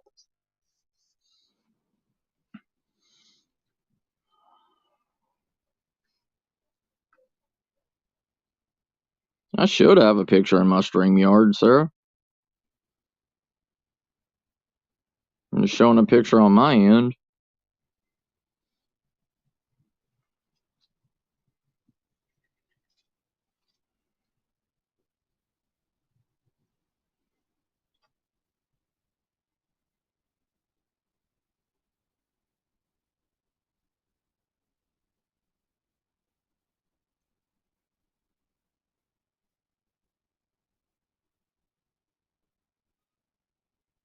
Oh yeah, Angel, I understand.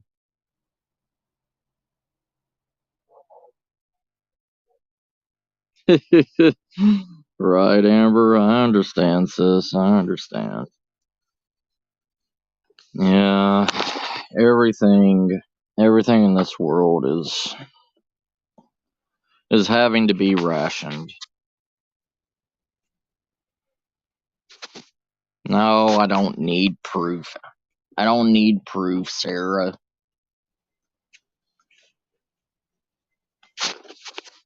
Hold on. How does that work? Whoo. Yeah, I'm cold. Been freezing all night, and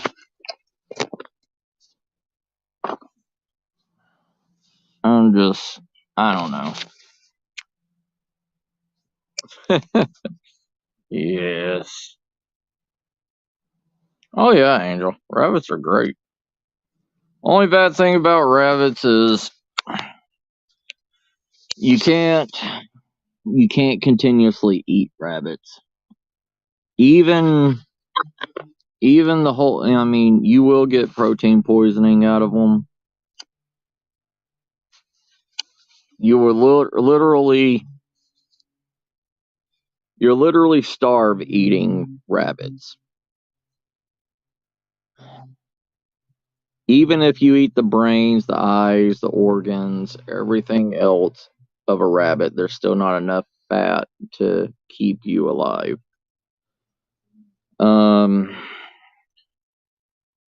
Same thing goes with squirrels. You have to offset rabbit meat with other kind of fatty animals like raccoon, possum, you know.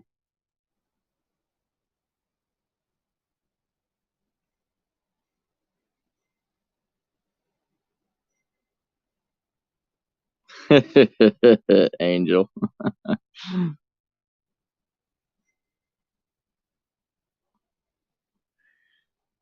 Go, Sarah. Ain't nothing wrong with a thick woman. I'll tell you that. Trust me.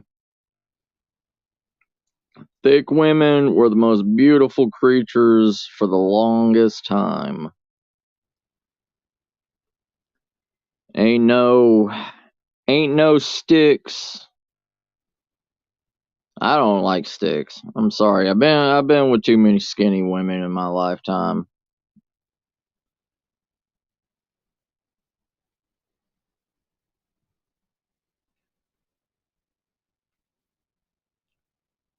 Amber.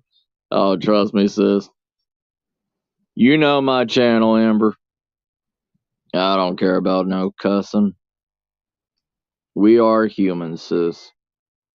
And I don't blame you. You said PHAT. Fat. Oh, I know. But now you can't even use that word anymore. You can't even use fat as a word anymore. It's thick. THICC.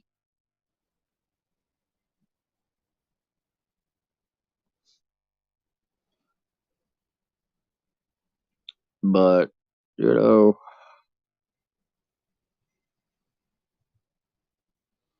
the world has changed so much in the last millennia.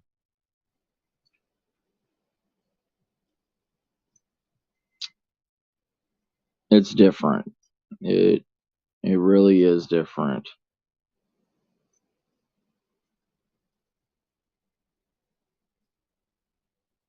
Nice, Amber. Nice.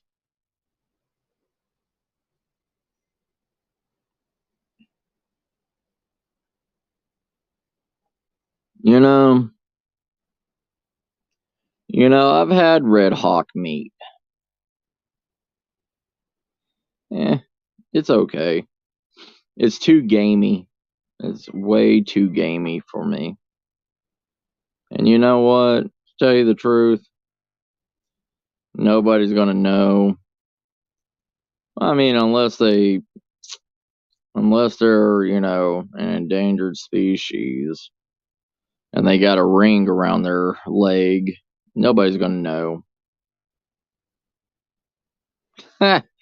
Nah.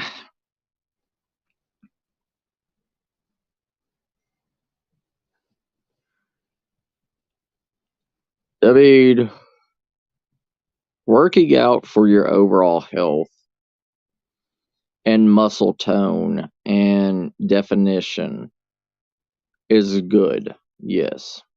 But, you know, working out just to lose weight and doing keto diets and all this just because of a weight, if it doesn't have a benefit that is needed, don't do it.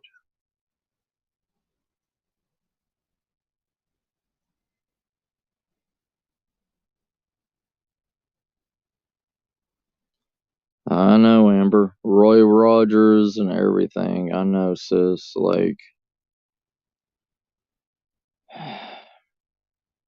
I wanted to grow up so fast, and I missed playing as a child. I missed it.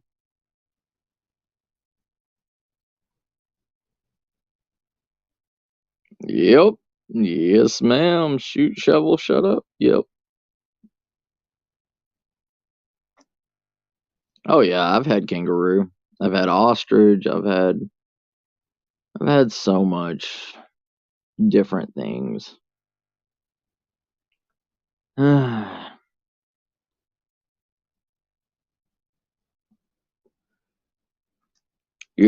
expected this world to either be very technologically advanced, like RoboCop, or all the stuff that you saw in the 80s, like Blade Runner and all that stuff, but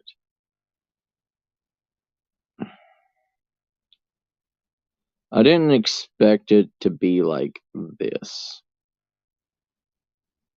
I expected more.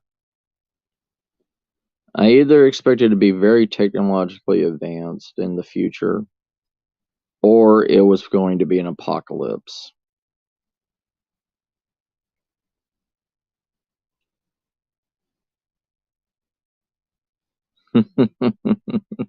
Hey, Pickles. How you doing, Pickles?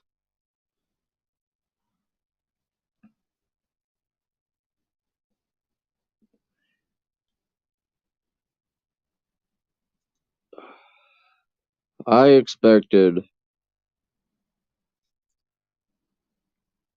to actually be using the skills I've learned and everything for a real purpose, not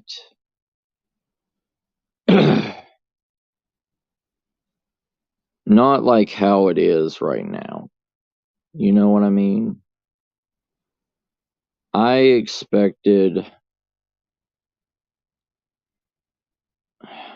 a world like Mad Max or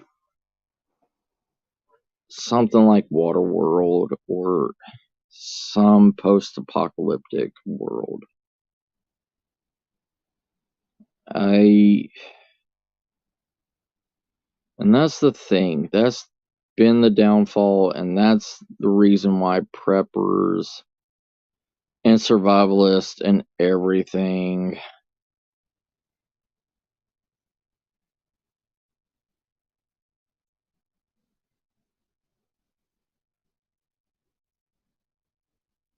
Oh yeah, yeah, I understand, Amber. I mean, look at Look at the world of tomorrow that is in dust at Disney World. I mean, look at the stuff that we had or we could have had in the 1950s from all the creators that Disney World offered, but we never took it. We could have been 100, we could have been 300 years more advanced than what we are today if we allowed those minds of the 50s to rule.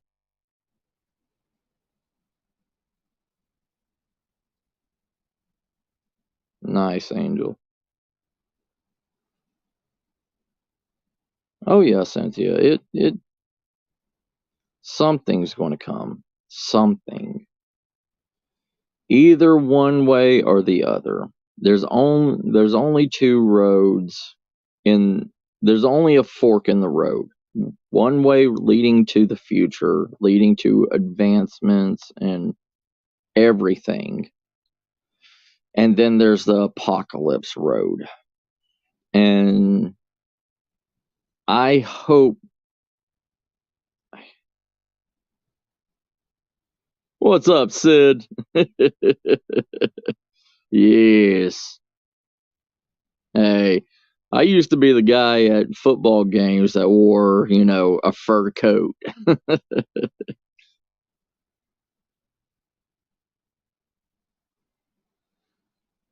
That's true, Amber. We could have had faster.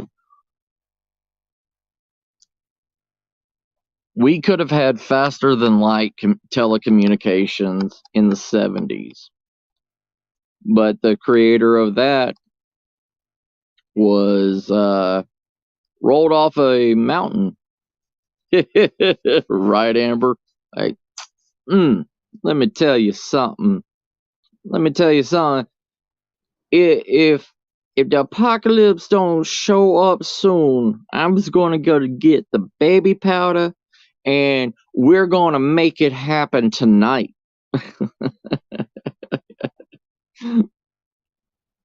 Nice, Sid. But the world only has two routes. The world has two routes. Nice.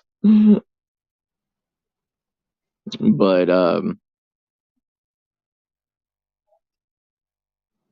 it's we're trying to go the technological route. We are. We are trying to do it so fast. But the thing is I believe the world's not ready for all this technology. Especially with AI robots, especially with, these new cyborgs, or not cyborgs, should I say robots. Pretty soon, if we allow AI to continuously think for itself, because you can't teach a machine to be ethical. You can't. I'm not ethical. I never will be ethical. How are you going to tell a machine that thinks logically how to be ethical in logic? You can't. Right, Cynthia, right. It will be the Terminator, or a form of a Terminator in some way, shape, or form. I mean, they're already starting to put AI systems in drones to think for themselves, to be able to attack for themselves.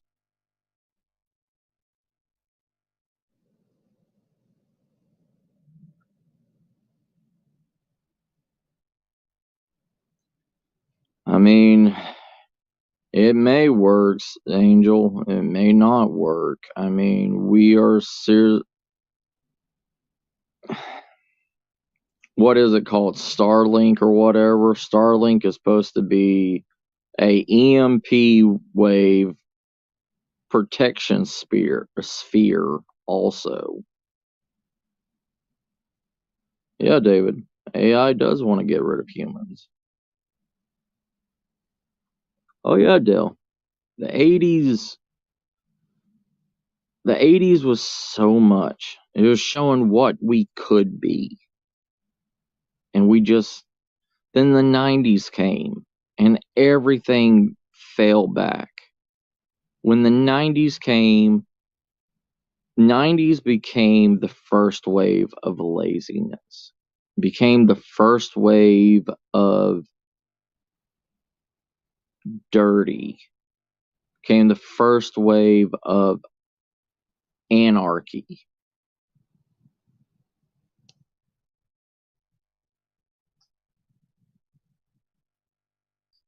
Nah, I'm not on Facebook, Amber sis. I'm on Twitter. And what is it called, Sarah?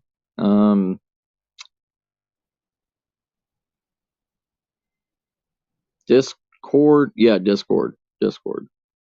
Speaking of Discord, I gotta.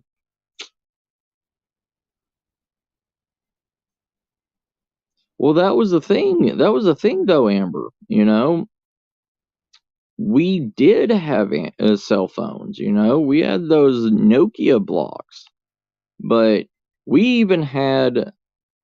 We even had the first BlackBerry, which was the first internet phone in the 90s. You know.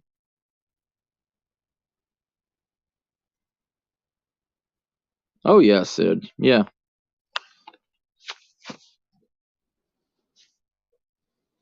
Okay. Yeah, I got it's at survival_star. Hold on, I'll put it in here. Yeah, the StarTAC. Yeah. Yeah, Motorola. And we even had satellite phones in the 90s, you know. But it was so expensive. That's the reason. It was cheaper to have. Good job, Angel. Hold on, let me put it in here. At survival under dash star. Oop. Star. Yeah, that's what it is, Amber.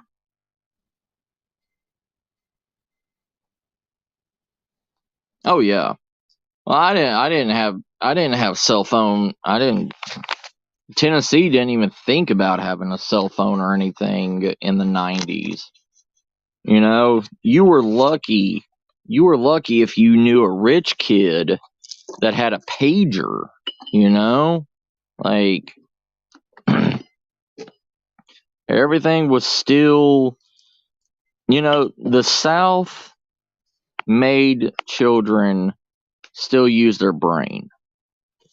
And that's kind of hard, that's kind of a contradiction because the South is known for having dumb rednecks, you know. But if we needed to call mom and dad, we had a quarter. They gave us a quarter. We called them. They came and got us, you know.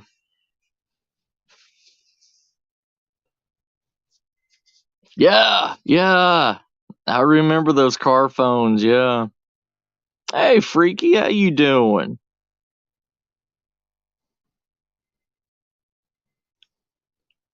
Yes, I do.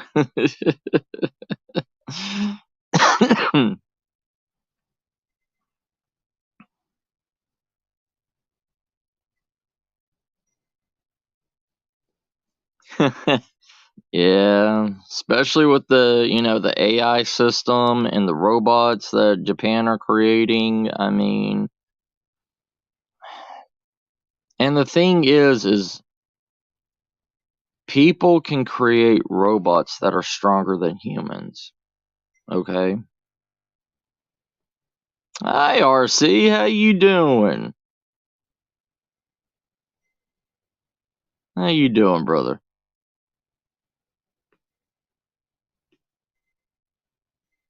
Yeah, I understand, Sid. You know, my grandparents didn't have running water or a bathroom or heat, you know, like an HVAC system until I was 16. And I bought all that stuff and I helped them bring in water into their house, heated water into their house. And my grandmother had her first hot bath that she did not have to boil the water and everything and poured into a cast iron tub. She had her first hot running bath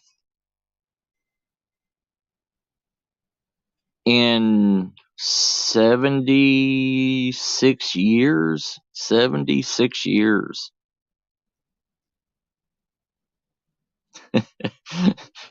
you you you got to be faster than a wind, and you have to be able to have container arms.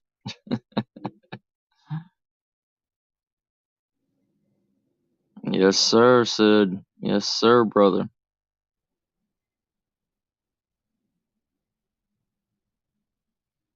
Yes, yes, freaky. Yeah, yeah. I got my first smartphone. How long ago? 8 years ago. You know, I never had a smartphone before then. I always had a flip phone. I had a flip prepaid phone.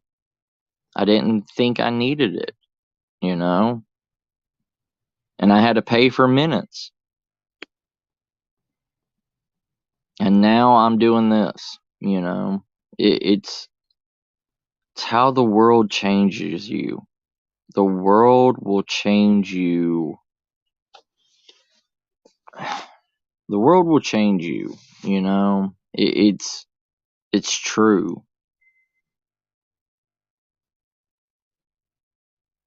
Yeah. Yeah, Amber. Yeah.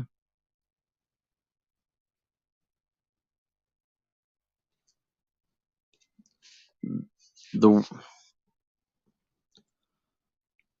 you feel, you know, here's the God's honest truth with us all. Humans are pack animals. We travel together. And hundreds and hundreds of people say that they're a lone wolf. They can be alone and, they can survive loneliness. And that's fucking lie. It's a lie. All these people spouting, I'm a lone wolf. I don't need human companionship or anything. It's BS. Because those same people come into chat rooms and talk to people and tell them their point of view and all this stuff. And if they're a lone wolf, they don't have to do that. They should not have a need to do that. We are pack animals. We want to feel accepted. And yeah, pack rats too. Yeah, bro. Oh yeah. It's just when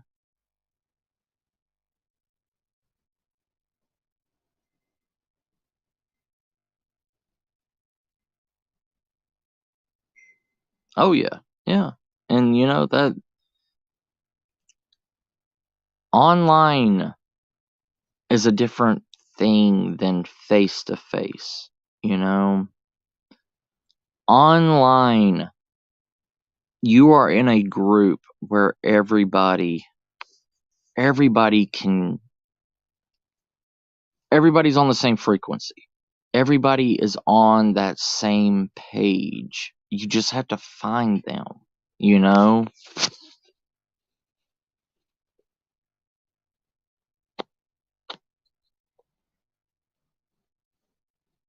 Yeah. Yeah, Sid. That's what I'm saying, you know?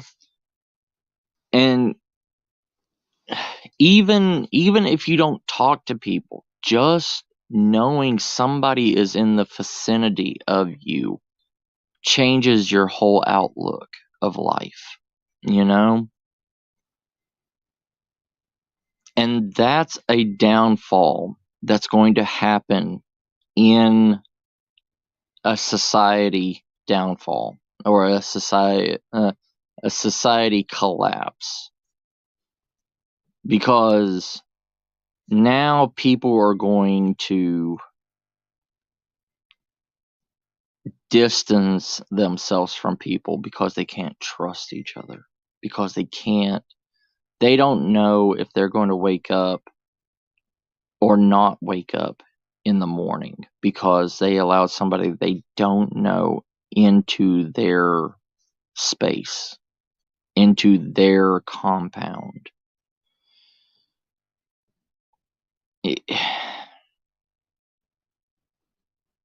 It's just like a wolf pack or any kind of hierarchy in nature. Somebody always wants to be on top. So either A, do you allow people into your compound? Do you allow people that you believe you trust? Or are you alone with just your family?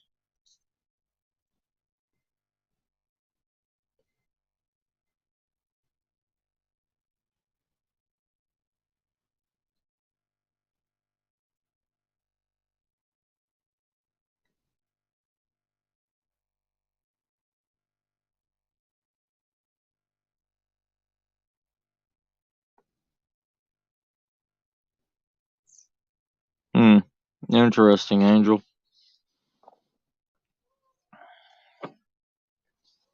But with this,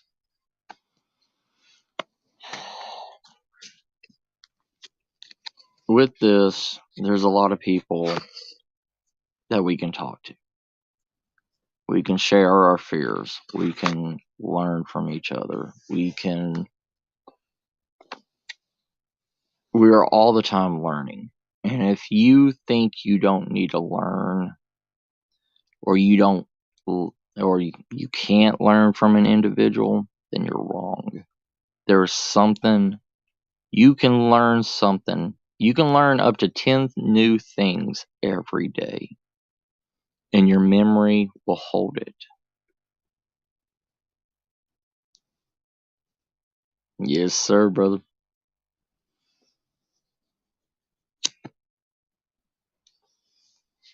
Oh, yeah. Yeah.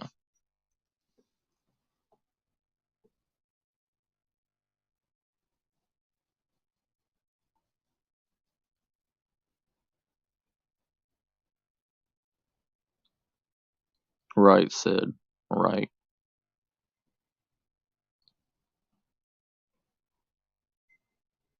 Yeah. And that and that's one of the problems too, you know? Like, there's pros and cons to everything. There's always going to be pros and cons to everything. Hey, Sam, how you doing, sis? Thank you for coming in, girl.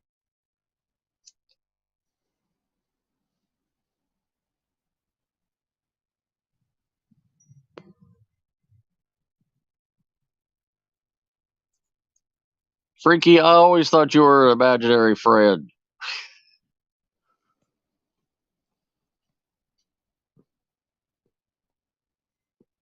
Yeah. There's a difference between true friends and acquaintances. you know. We even consider acquaintances friends, but it's not a everyday. It's like half, all of you that's in this chat. I may never see a single one of you in my life, but we see each other in so many different chat rooms. We always talk to each other. We always see each other. But there's a difference in saying a few words, typing a few, quotes and all that stuff, than actually, like, going out to the bar or going to a place or whatever, hanging out and actually having that connection, that physical connection to see if you are truly good friends. Because you can even have acquaintances in everyday life. You and a couple of friends in a group may know this one individual, but none of y'all actually hang out with that one individual separately. It's always just in a group,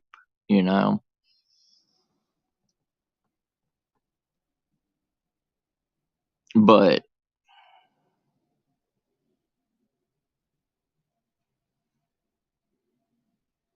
yeah, Freaky loves having fun.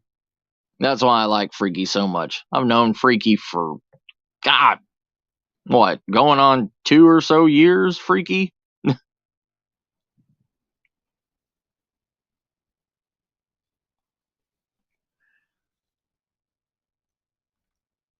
Oh yeah, I understand Freaky, yeah. There's some people that drink, some people don't, some people smoke, some people don't. And I don't judge anybody. Yeah.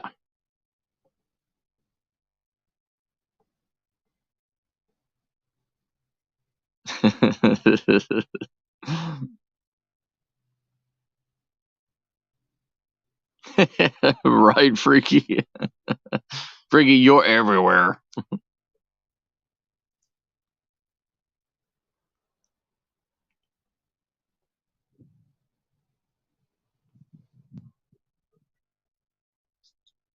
You're good, Angel. If I met you in real life, sis, you'd still be my sister. I don't have a problem with anybody. Nice. Freaky will probably be over there, RC.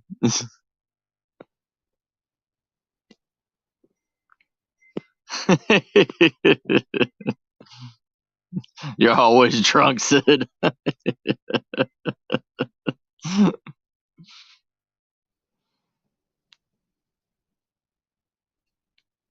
All right, Amber. You take care, sis. You take care.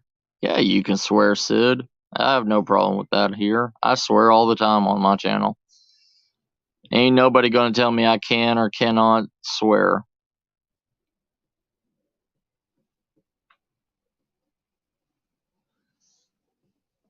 It's a natural thing for me.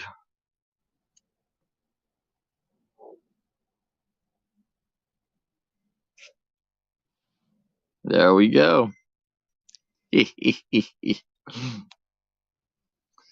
Hey now, Sid, I take offense to that. Nah, I'm playing.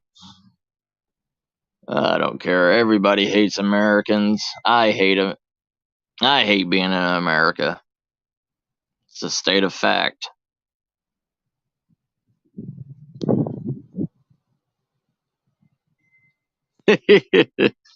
Right, Freaky.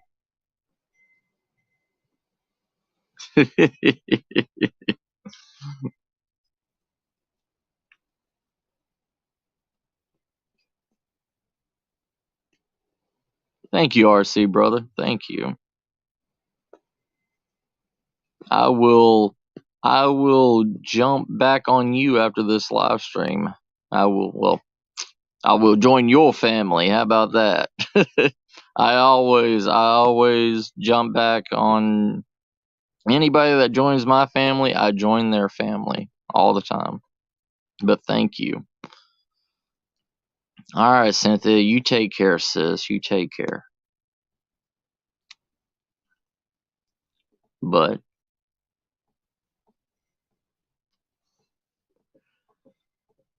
life is coming to a stalemate.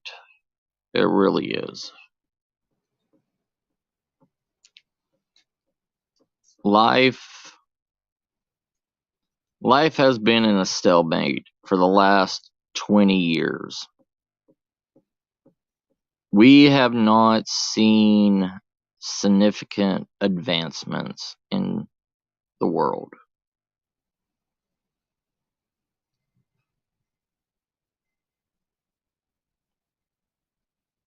Nice, okay. I'm sorry to hear that, brother, but when you are on, I will jump in and I will say hi and I will listen to you, brother.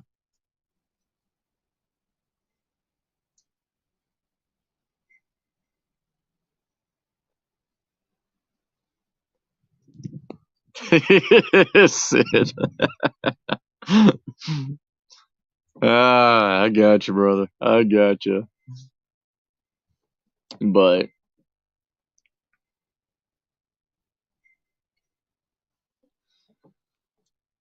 this world, just like,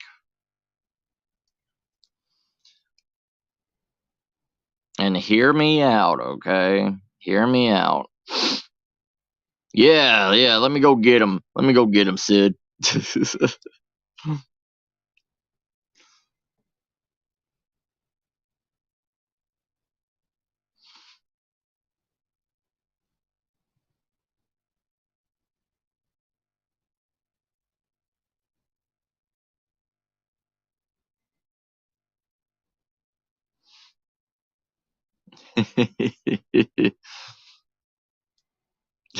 Right? Yeah, what Freaky said. You're all good, Sarah. You're all good, sis. But the thing is we've been in a standstill.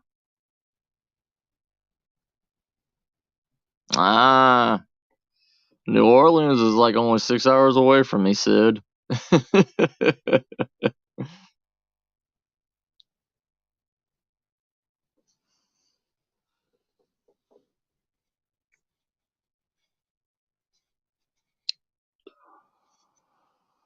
But we're not moving ahead, and we're spending more time moving behind into the past. We are.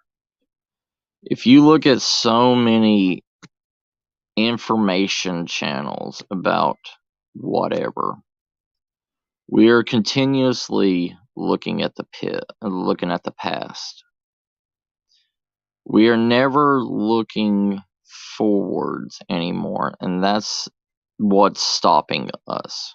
We are not looking at what we can do in the future to prevent anything that is going on right now.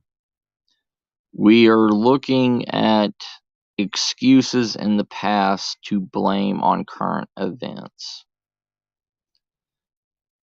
And it's never going to stop. As long as we keep looking at the past, we will never see what's over the hill into the future.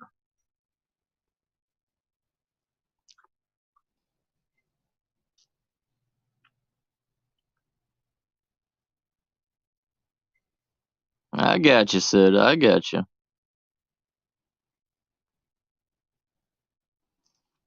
Yeah, I don't like controlling people. Yeah, I don't like that.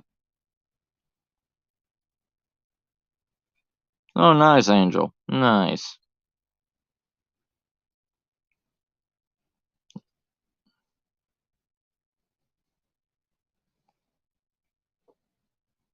Hold on.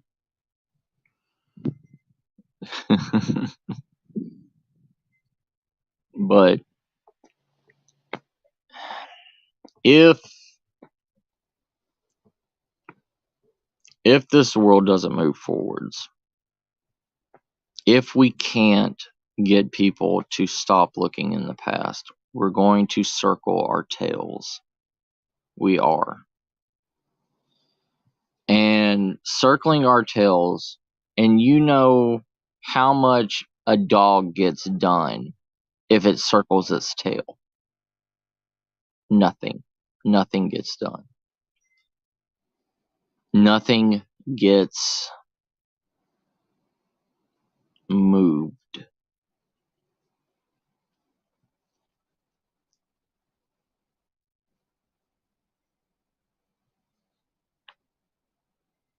Ah, I see. Okay, Sid.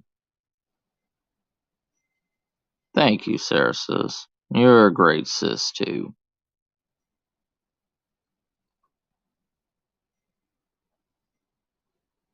And love you too, sis.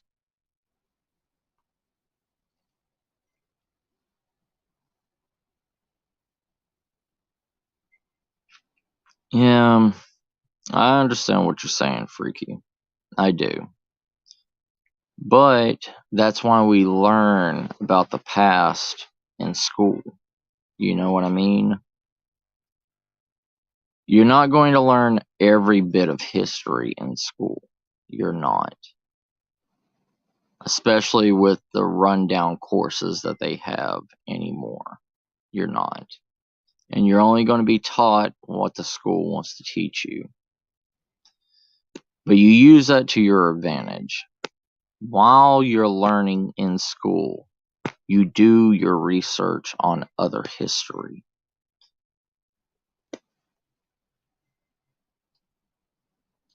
Right. That's what I'm saying. Yeah, Freaky. Is it the right history? Is it... When you're in school, that's the time for you to wake up. I'm talking about not elementary school, not even middle school. I'm talking about high school, college. That is your awakening point to learn, to be able to, open your eyes, they say. And that's the time where you need to enlighten yourself. There's no sense in not enlightening yourself and waiting 30 years to enlighten yourself. Right, Sid? It always gets rewritten. Always.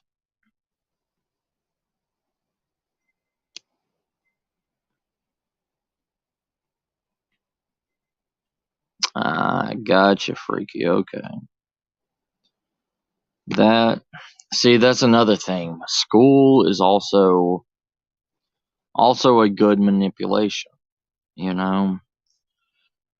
School leads you with a treat this way, or leads you with a treat that way.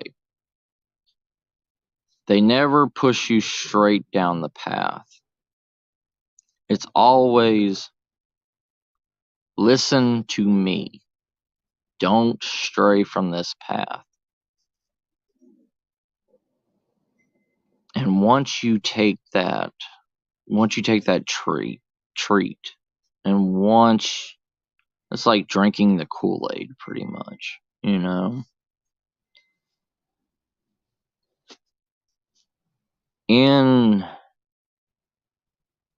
In college, I was able to think on my own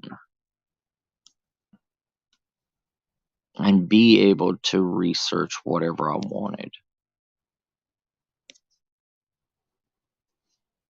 Right, Sid. Right. And that's true. Like, ooh, saw that gray hair? Look at that gray. Anyways,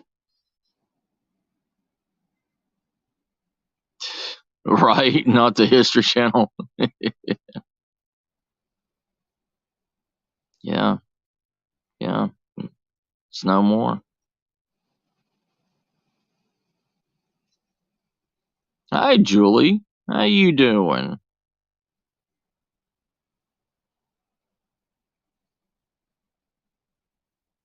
Yeah. Pretty much it will. It will. I agree with you on that. And I agree with what you said, Angel.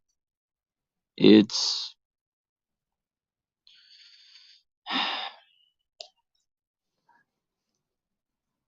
you know, there has been so many things that happen every year. You have to imagine, just look what happened. Let me ask you something. Can any of you recall every single event that happened in 2022? Can you recall every event that happened? No. There is no way for every single person in this world to remember every event that happened every year. And that's a problem with history. We only take snippets.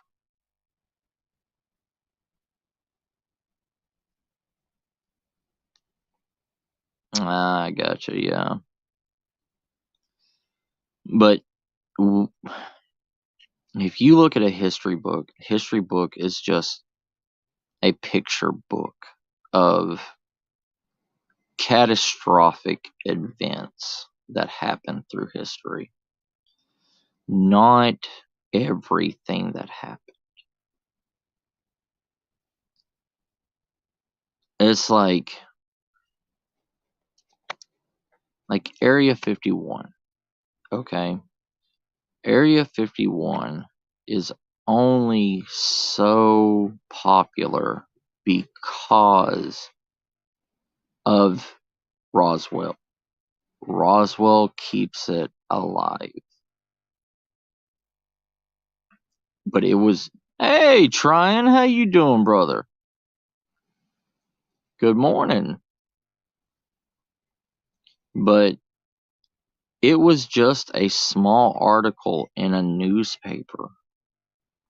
And Roswell used that. Roswell used that small,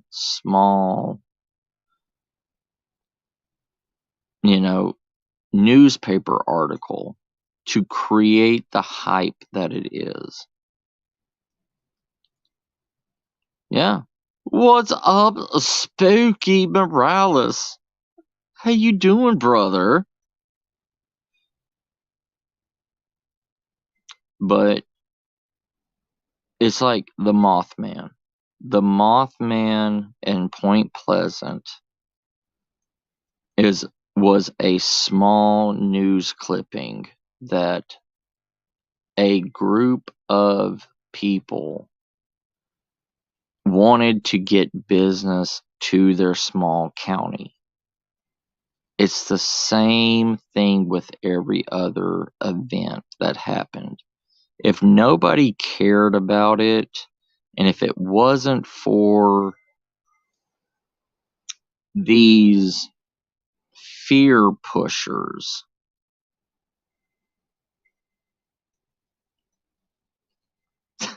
freaky.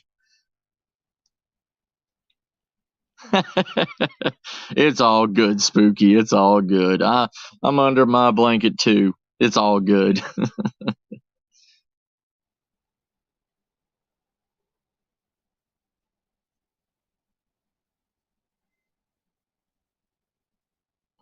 Oh yeah, Sid. Yeah, it's these events. Nobody would have gave a damn about them if it wasn't for a whole community pushing it. I mean, even Roswell started making alien conventions just to get people to come to their little hole in the wall place. I've been to Roswell, New Mexico. Literally, if you go to Roswell, New Mexico, and you blink or you sneeze, you will pass by that exit and you will never know that you were in Roswell, New Mexico. And once you get to Roswell, New Mexico, it is a single freaking street that has anything to do with aliens.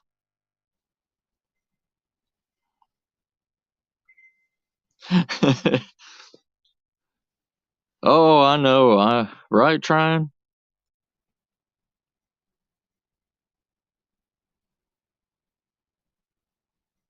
Oh, yeah, I said, yeah. But true history, not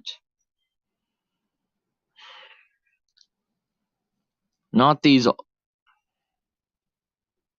I know a lot of people's going to get pissed off at me for this. And you know what? Fuck them. You know?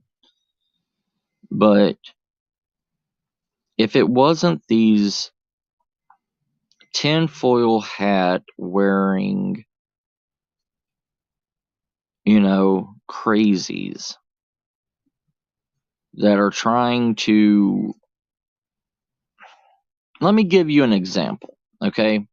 Knoxville, Tennessee, in the 1700s, was attacked by a rampaging 8-foot tall, hairy mountain man that was throwing boulders and everything at the houses and farms and killing livestock and all this stuff. They sent a letter to Teddy Roosevelt to come with his Rough Riders and kill this creature. Teddy Roosevelt was too sick at that time. He was dying at that time and could not go to Knoxville, Tennessee to eliminate this creature. Okay? It happened for about a week. And nothing happened. And it just disappeared. You can see the news reports and everything. You can even find the letter in the White House that was sent to Teddy Roosevelt from Tennessee. Why doesn't Nashville have a huge convention and everything of the hairy man attack and all this stuff? Because we don't give a damn about it. That's the problem.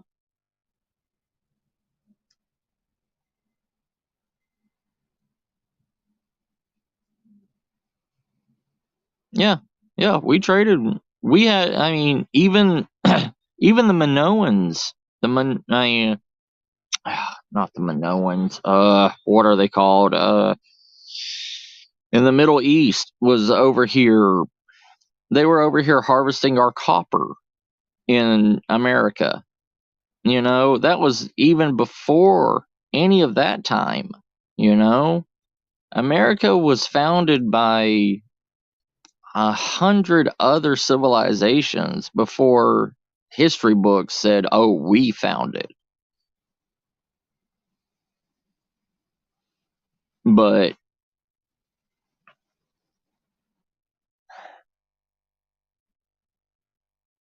you have to look at the places. You have to look at the places that are trying to get validation. Half of these places that are trying to get validations for their stuff is poor counties, poor, low population, low money, low living conditions, everything. Yeah, the Minoans. Yeah. Thanks, David. I knew I was hitting the name right. But You know, hell, they even found Egyptian artifacts and everything in the Grand Canyon. Egyptian artifacts and Greek coins. Yeah, tourism. Tourism brings money. Yeah.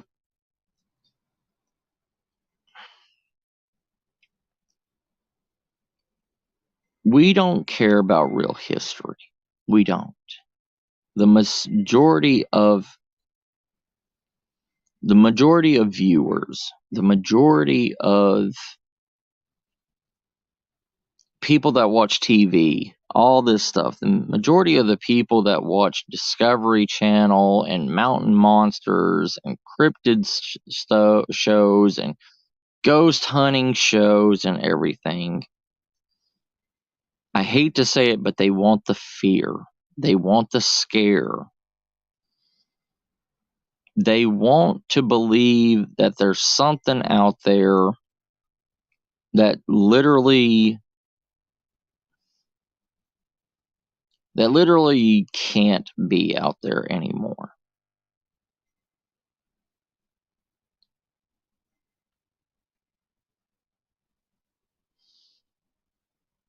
It's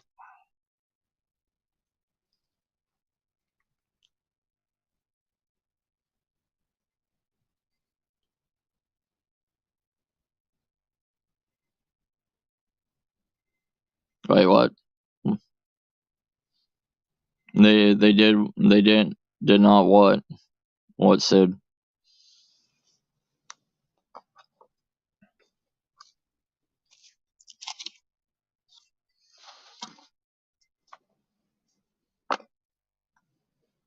but there's oh well,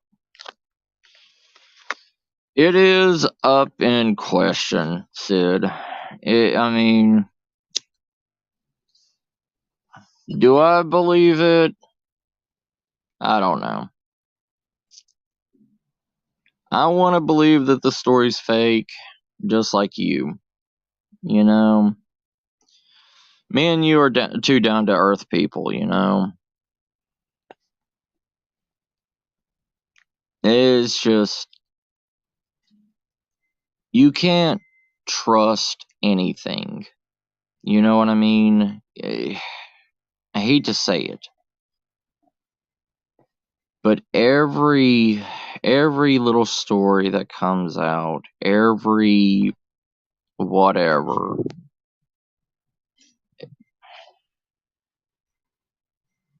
I mean, is it saying that's you know, if they it can be plausible if the Egyptians followed the same route as like the Minoans and the past cultures that came to Earth, came Earth, fuck, came to America, because you know the Ohio River and everything. I mean, the Colorado River runs straight through into the Grand Canyon.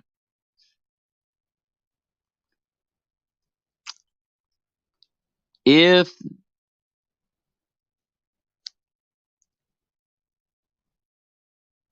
true, I mean, you know, it was higher back then. It would have been higher back then than it is today. Um, like the water flow and everything from the Ohio River into the Grand Canyon, because even 100 years ago, the the river in the Grand Canyon was wider and deeper than it is today. You know,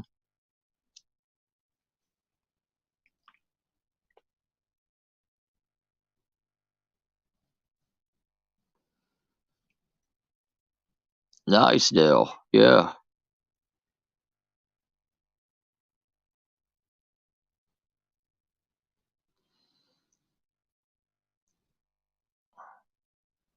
Oh, yeah, yeah. I mean, it's just like Texas was Mexico.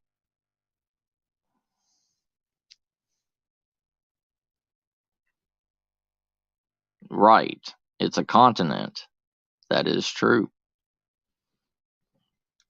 It's just,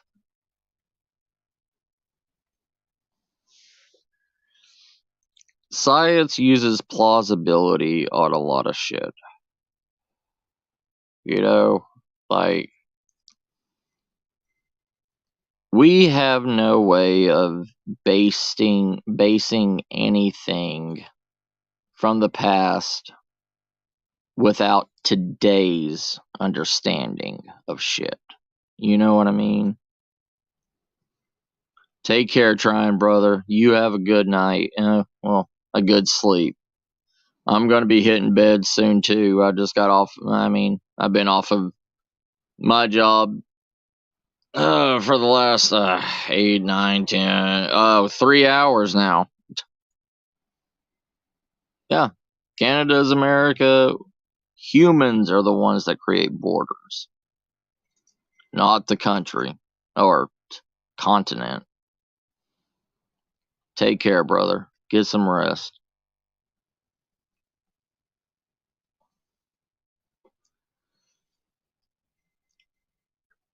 Cubans bastardize everything. It's true. Humans are the only ones that says this is mine. This is mine.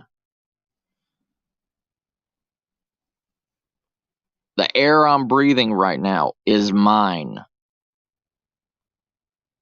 And it goes the same way with anything. Land, house, everything. We make the borders. We tell who can be where, when.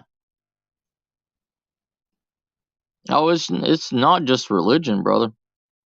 Everything's the root of all evil. And that circles all the way around to everybody wanting to be in charge. Everybody wants to be in power. Religion wants to be in power. Science wants to be in power. Government wants to be in power.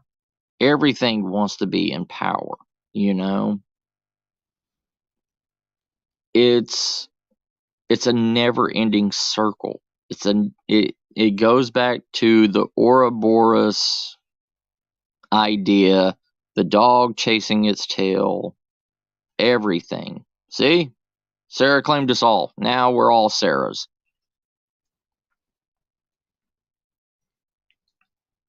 Right, Angel. Right. It gets us nowhere. But the thing is we cannot combine ourselves. Just like here. This is free speech. I'm allowing y'all to say whatever y'all want to say and think whatever you want to think. I don't judge you. But the thing is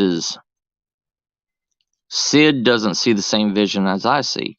I don't see the same vision as Sid sees. I don't see the same vision as Angel sees. Angel doesn't see the same vision. That's why we can't be a combined power. We can't be a combined force. Even going to a religious mindset on this. If we could combine our powers again, we could remake the Tower of Babel if we wanted to. If we all got along, if we all saw the same vision. But no, we can't. We have been made with that idea of free thought and free will.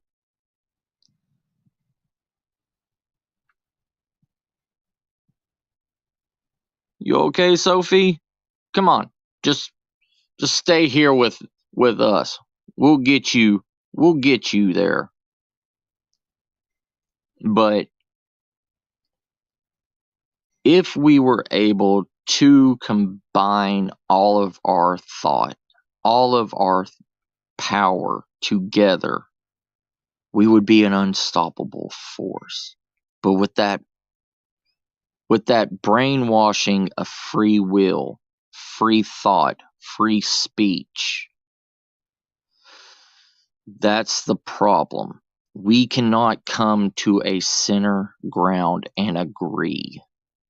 We just say, we agree to disagree and leave it like that. And that's why we cannot advance in anything.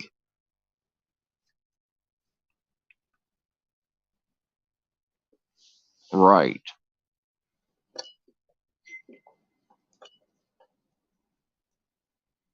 Oh, Sophie, sis.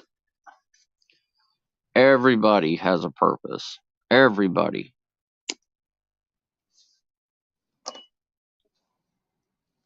Trust me. Everybody has a purpose in this world. You aren't just made. You have a purpose. Trust me, sis. Trust me. Well, you know what I mean, though, Sid. Like, I can agree on a lot, but not everything either, you know? But the thing is we have overused that power of free will and free thought and free speech to the point where we hurt each other. Where Sid, nah, Sophie's not. Trust me. I mean, there's a handful of people out there that's junk.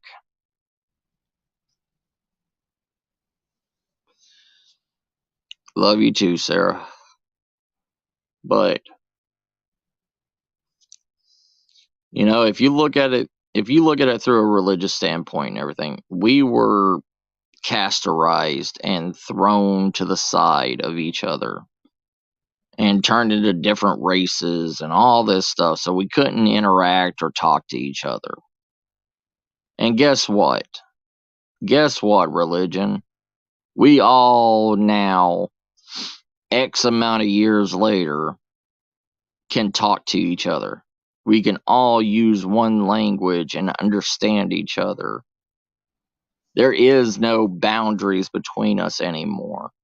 So what's stopping us from becoming a higher power? It's the same way. If you want true anarchy, if you want to reset the whole system again, the world needs to come together. If everybody in the world said no, said, I'm not working, and I'm not abiding by your laws anymore, the government has no power over us. This hierarchy, this whatever controlling government that we have,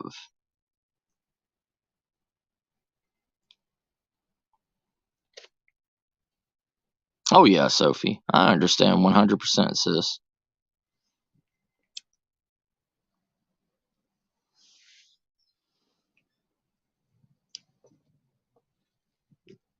Oh, I understand, Sid. Yeah, I mean,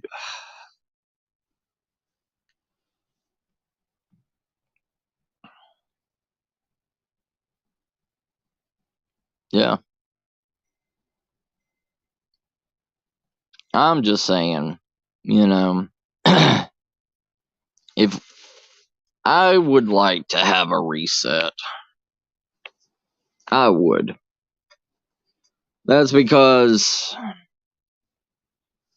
if I don't have a reset, and I don't create the apocalypse, what am I going to do with all my stuff? What am I going to do with all my skills? Hey, Sid, it's just going to sit here and collect dust. That's my girl, Sophie. That's what I like to hear. That's what I like to hear. Right, Sarah? But the thing is especially in first world countries, we believe we are the best. We believe we lead by telling, not example.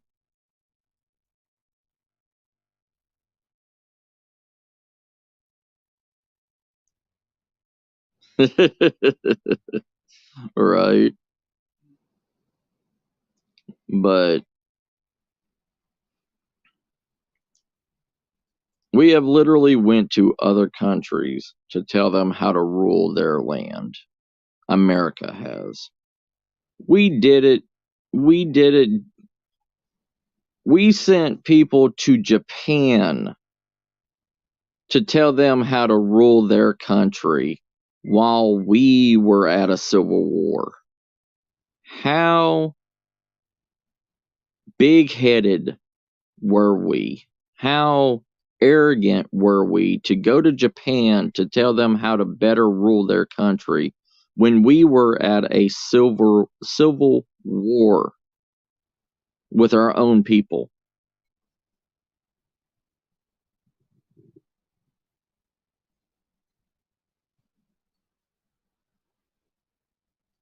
But that's the thing. We can't lead in the right direction without a reset, without anything.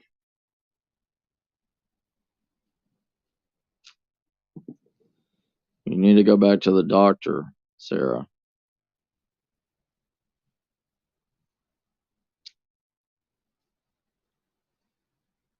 I understand, Sophie.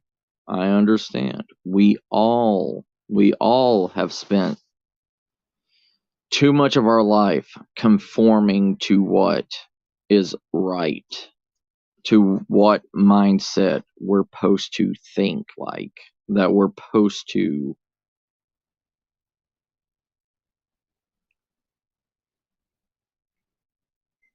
Yeah, you pay 75% in taxes, right?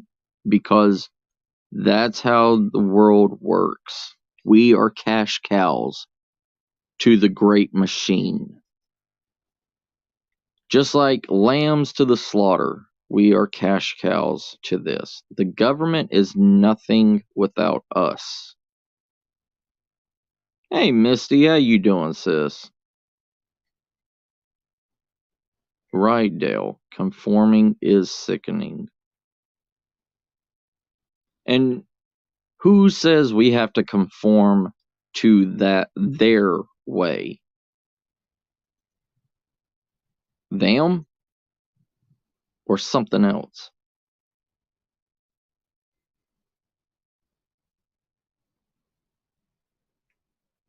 Yeah. Yeah, Sid. That's what I'm saying, brother.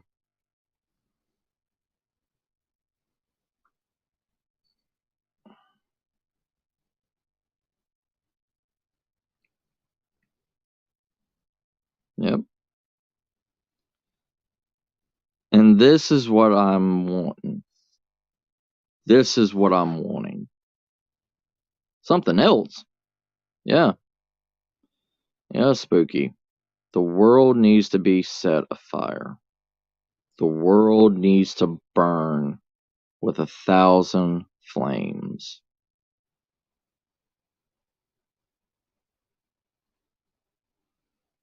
It's a quote from Ragnarok.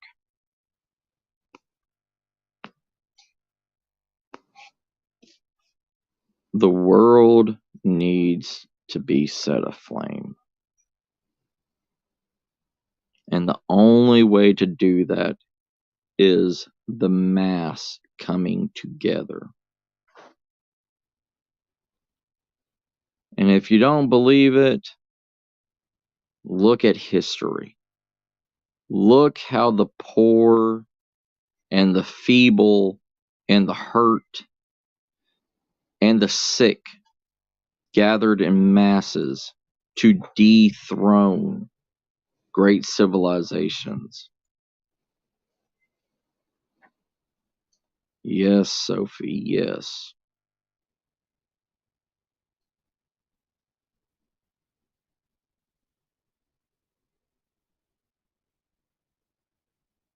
Right, Sid.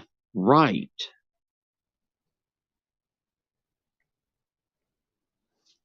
If we came together, all of this would stop. A new foundation can be recreated from the ashes of the burnt. No, no. Fire, spooky. Fire. Fire. The spark of anger. The spark of the spark of rekindling. The spark of unity. You have to have sticks together to create a fire. You have to have an enormous amount of heat to burn.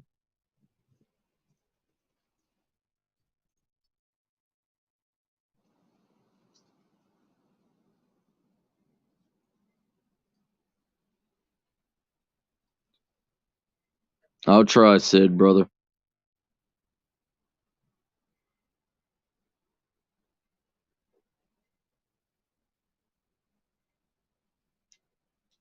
See, we have been stuck in the same record playing of somebody in power to lead the flock, to lead the herd. We need a shepherd to lead. No, you don't need one to guide hundreds. Especially when they don't listen, especially when they don't care. What kind of shepherd is the government or any other political figure?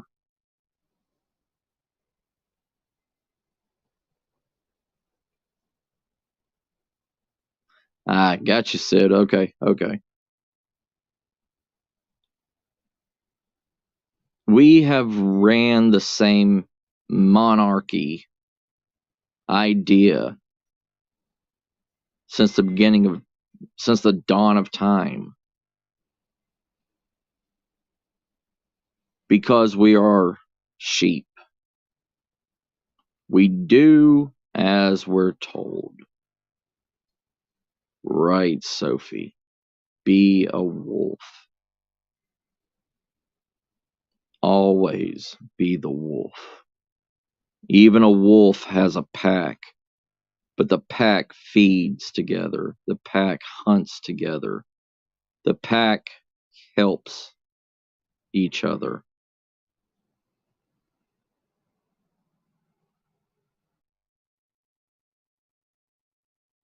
If we all could stop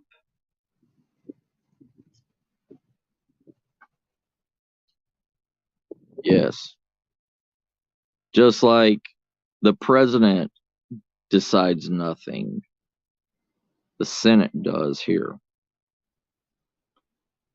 And who better than having hundreds of old guys and old women that are set in their ways, that have never once had to starve, people that have never had to choose whether my paycheck is going to keep my lights on this month or to feed my family this month. None of these people have ever lived or ever suffered the way we do. How can somebody empathize with somebody else that's never had that?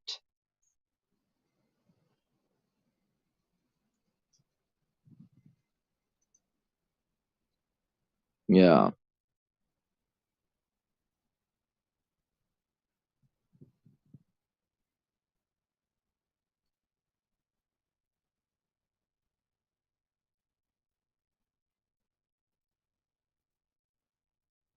Right, Dale. It is worth the cost.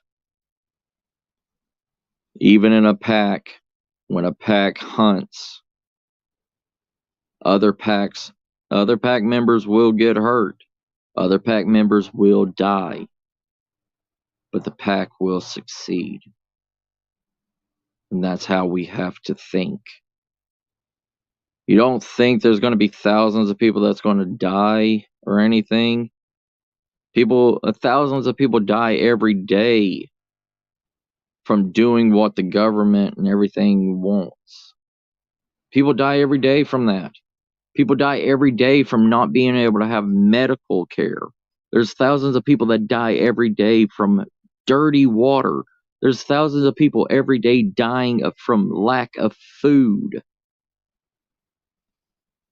There's thousands and thousands and thousands of homeless dying from the cold and the rain and sleeping on the hard ground every day. The government does nothing for it. The government doesn't care about any of us. It's not like any of those people can just get up and say, oh, I'm going to walk into McDonald's and get me a free hamburger. No, they can't. And they can't even, and if they miss the time to get into a soup kitchen to get a free meal of free soup or a free meal, no, you miss the time period.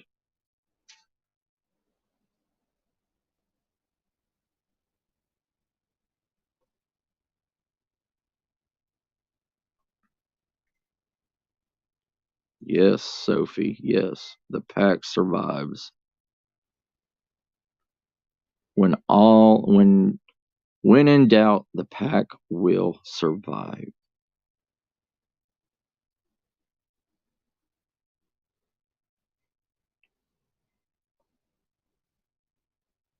I'm just stating the truth. I don't want people to be sad. I want people to be fired up about it. I want people to awaken. I want people to understand that the government is a mirage. The government doesn't care.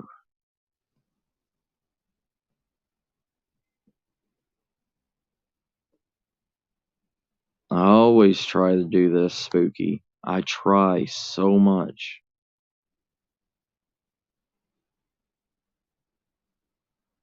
And this, take this to heart.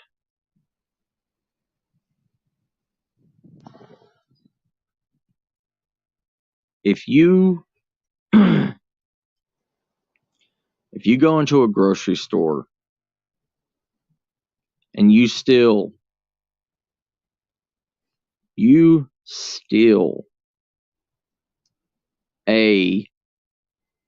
say you steal $100 worth of food and you walk out with it, what happens to you?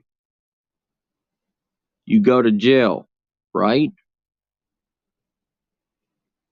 What's the reason why you went and stole food? Because you're starving, right? You're looking for a way to get food. They arrest you. They give you a criminal record. They keep you in jail for X amount of months. They feed you for free. They give you free health care. They give you everything that you need in jail, a place to sleep, free water. bathroom, everything for free, paid for by the government. Paid for by the government. Why can't they do that for your house?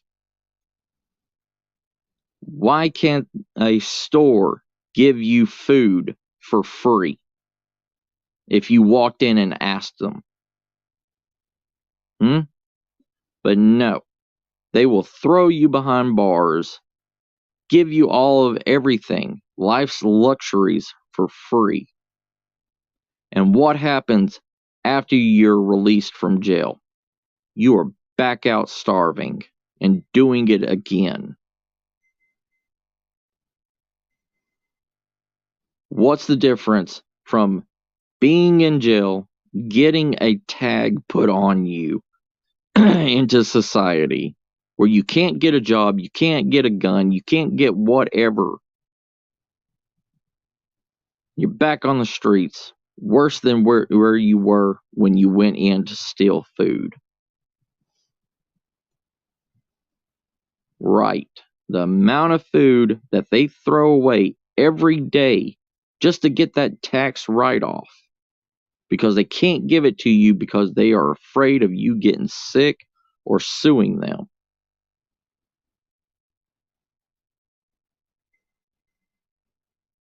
All right, Sid, yeah.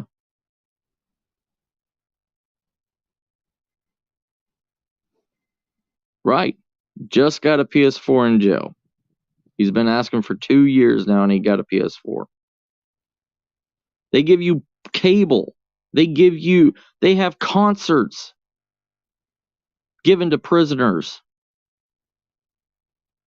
You get VIP treatment in prison. Yeah. Give them knives. Give them whatever. Hell, they have a metal shop that they can go and make this shit. What's the difference from being stabbed in jail and being stabbed walking down the street? Yes, Sophie. Yes. And they allow this to happen. If a psychopath goes and kills 14 people, there is no death sentence anymore. It's okay for that person to kill 14 people out walking in the street, but that person doesn't get death. They get a 120 or 300-year prison sentence with no parole. Who the fuck lives for 300 years? Nobody.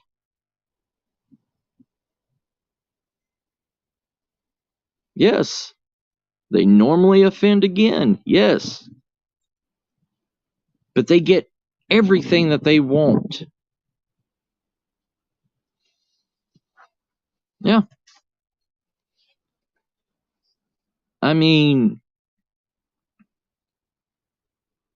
shouldn't it be an eye for an eye?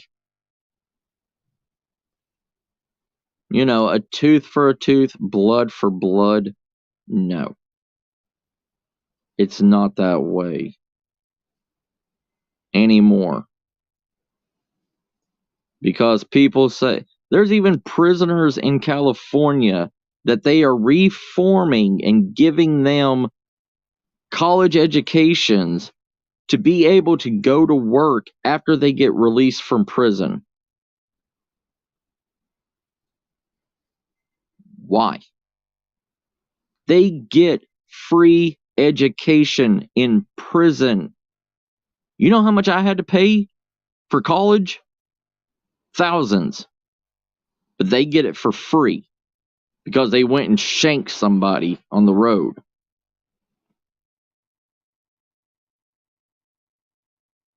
Yeah, you're lucky. You're lucky, Sid.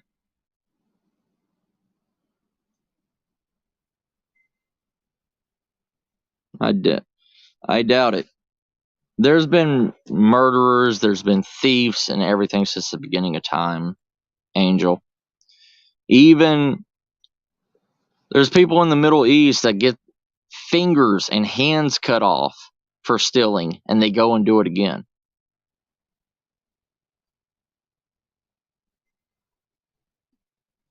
Yeah.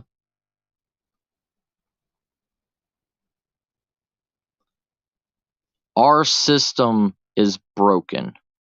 All systems in the world is broken.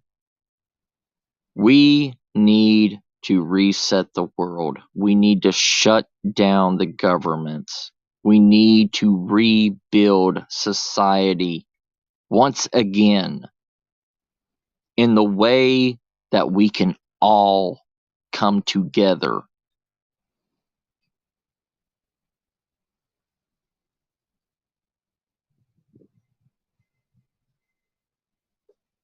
Yeah, Sophie. See?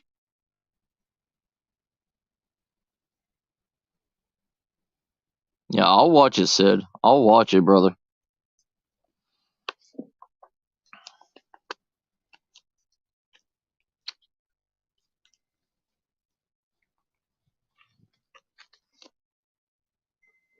Yeah, I know, sir. I know.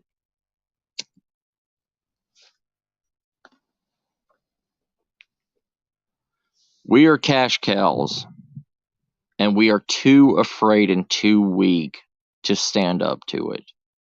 We are. And one person can't do it. Hundreds, thousands of us need to do it. There is how many people in this world? 2 point something billion people, with more coming in every minute of the day. That's the thing, Angel. Society and everything breaks us down, not only mentally, but physically. So we can't do it. Even at the age that you start to go to school, they tell you and wire it in your brain what's right, what's wrong, what you can do, what you can't do. Yeah, America's got private prisons.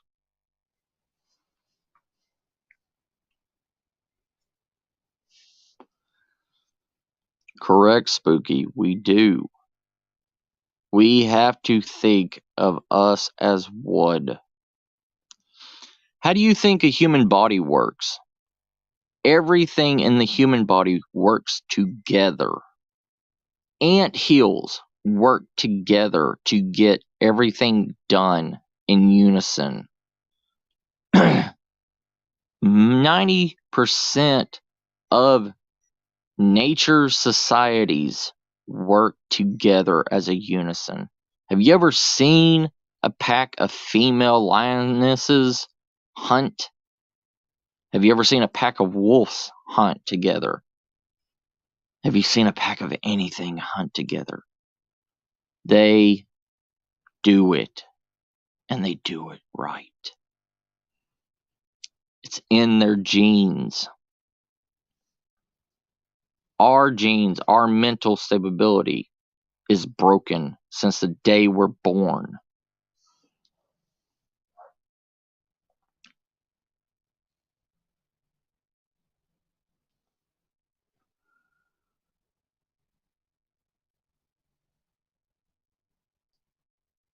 That's what I'm saying, Sophie. Yes, it was your fault. That's how it is.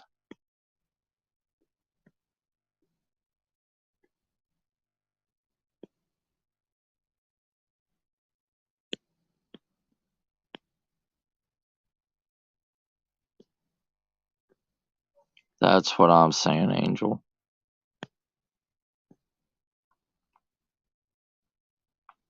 There you go. Your brain ain't broken, Sarah. Trust me. You don't have to have an IQ of 120 plus to know everything's fucked in this world.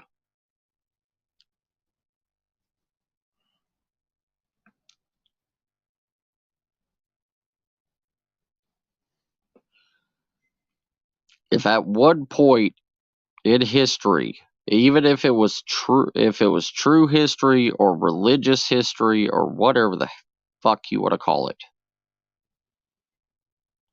if at one point in our life we came together as a unity, if we came together to create mass civilizations and to be able to throw the middle finger at God or a God, why can't we do it again? Yeah, we fucked each other for a long time. Get over it. It wasn't us today. It was our ancestors that were being bred to believe the same shit that we are being fed today.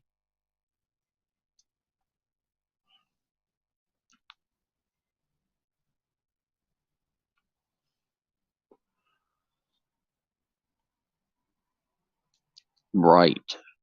We are given free will, so use it. Yes. Yes, Angel.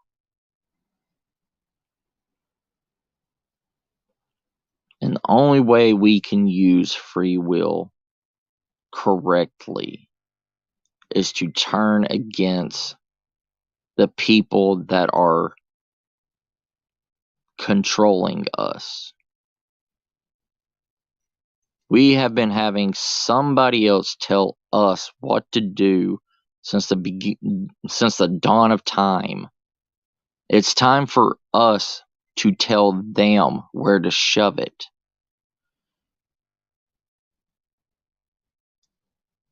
Right, Sophie. Right.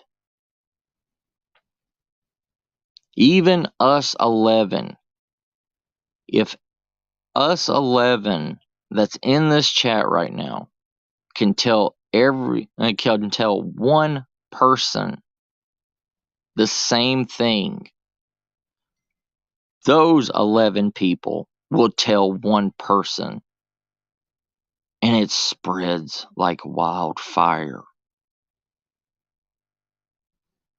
We have to ignite the spark.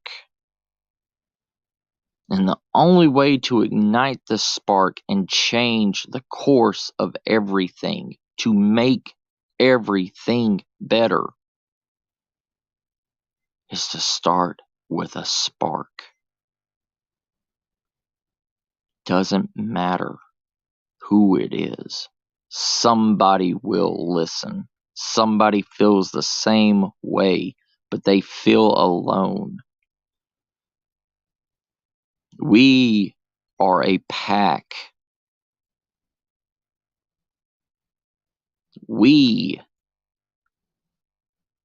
are the tinder for this fire.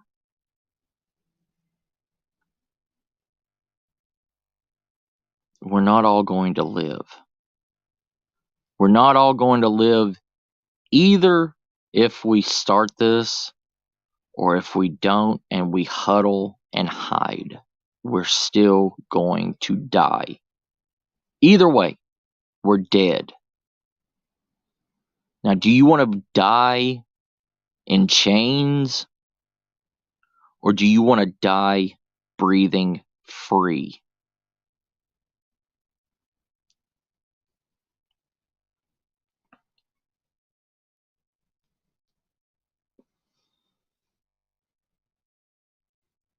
That is what we need to do.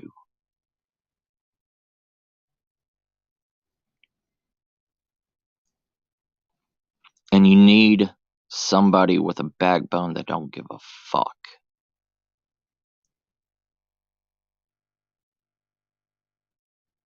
Right. We have all been used. We've all been abused. How many hours of your life have you gave away to your company? How many hours of your life have you got off and hurt?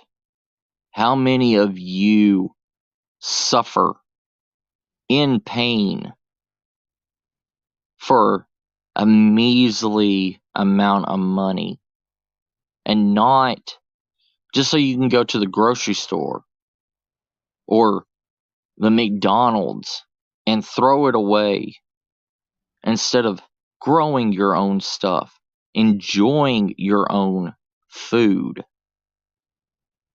and not being filled with chemicals, not being filled with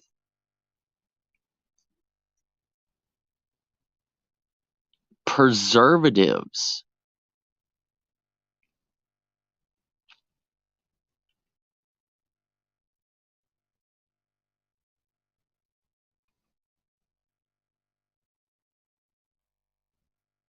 Right, Angel. Right.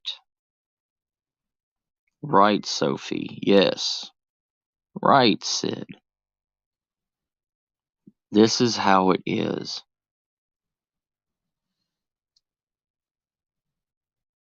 Yeah.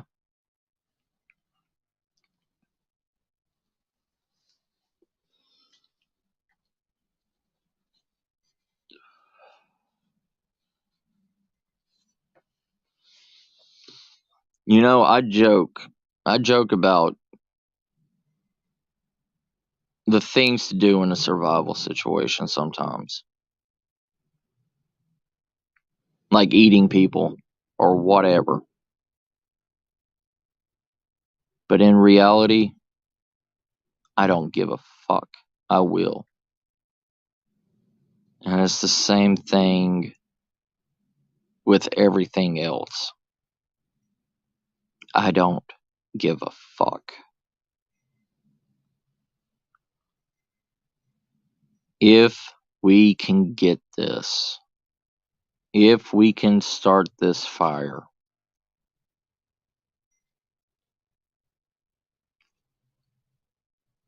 this world will be a better place. Trust me. When everybody, right, wouldn't you love to be able to have a stocked fridge with anything you would want that you grew? Right, Dale, right. It's true. Wouldn't you love to have your own resources to be able to handle your family, to take care of the family, your family, the way you want your family to be handled? Hey, hey, freaky.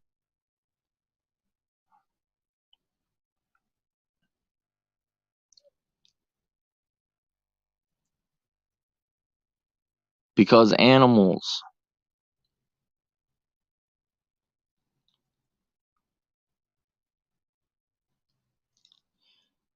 shouldn't be owned by one person to be controlled and have the government, the quote unquote FDA, say this part of the meat is good, this part of the meat is better, this part of the meat is best, and slap whatever price tag that they want on it.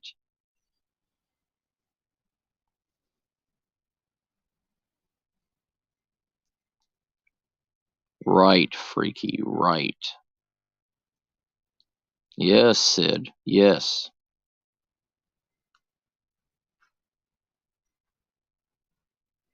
That can happen, Sophie. That can happen.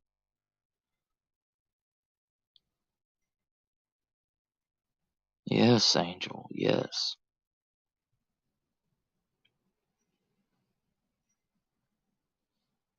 Alright, family. My energy is about out. I'm about to fall asleep on y'all. I love y'all. But if you can ignite one spark in somebody today, do it. If you can change one person's way of thinking and open their eyes today, do it.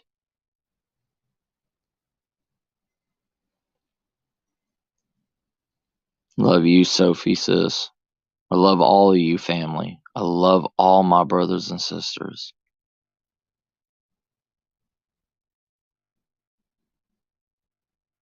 Alright. I love you all. But like I said, try to ignite that fire. Maybe one day we can do this. I love y'all. Bye, fam.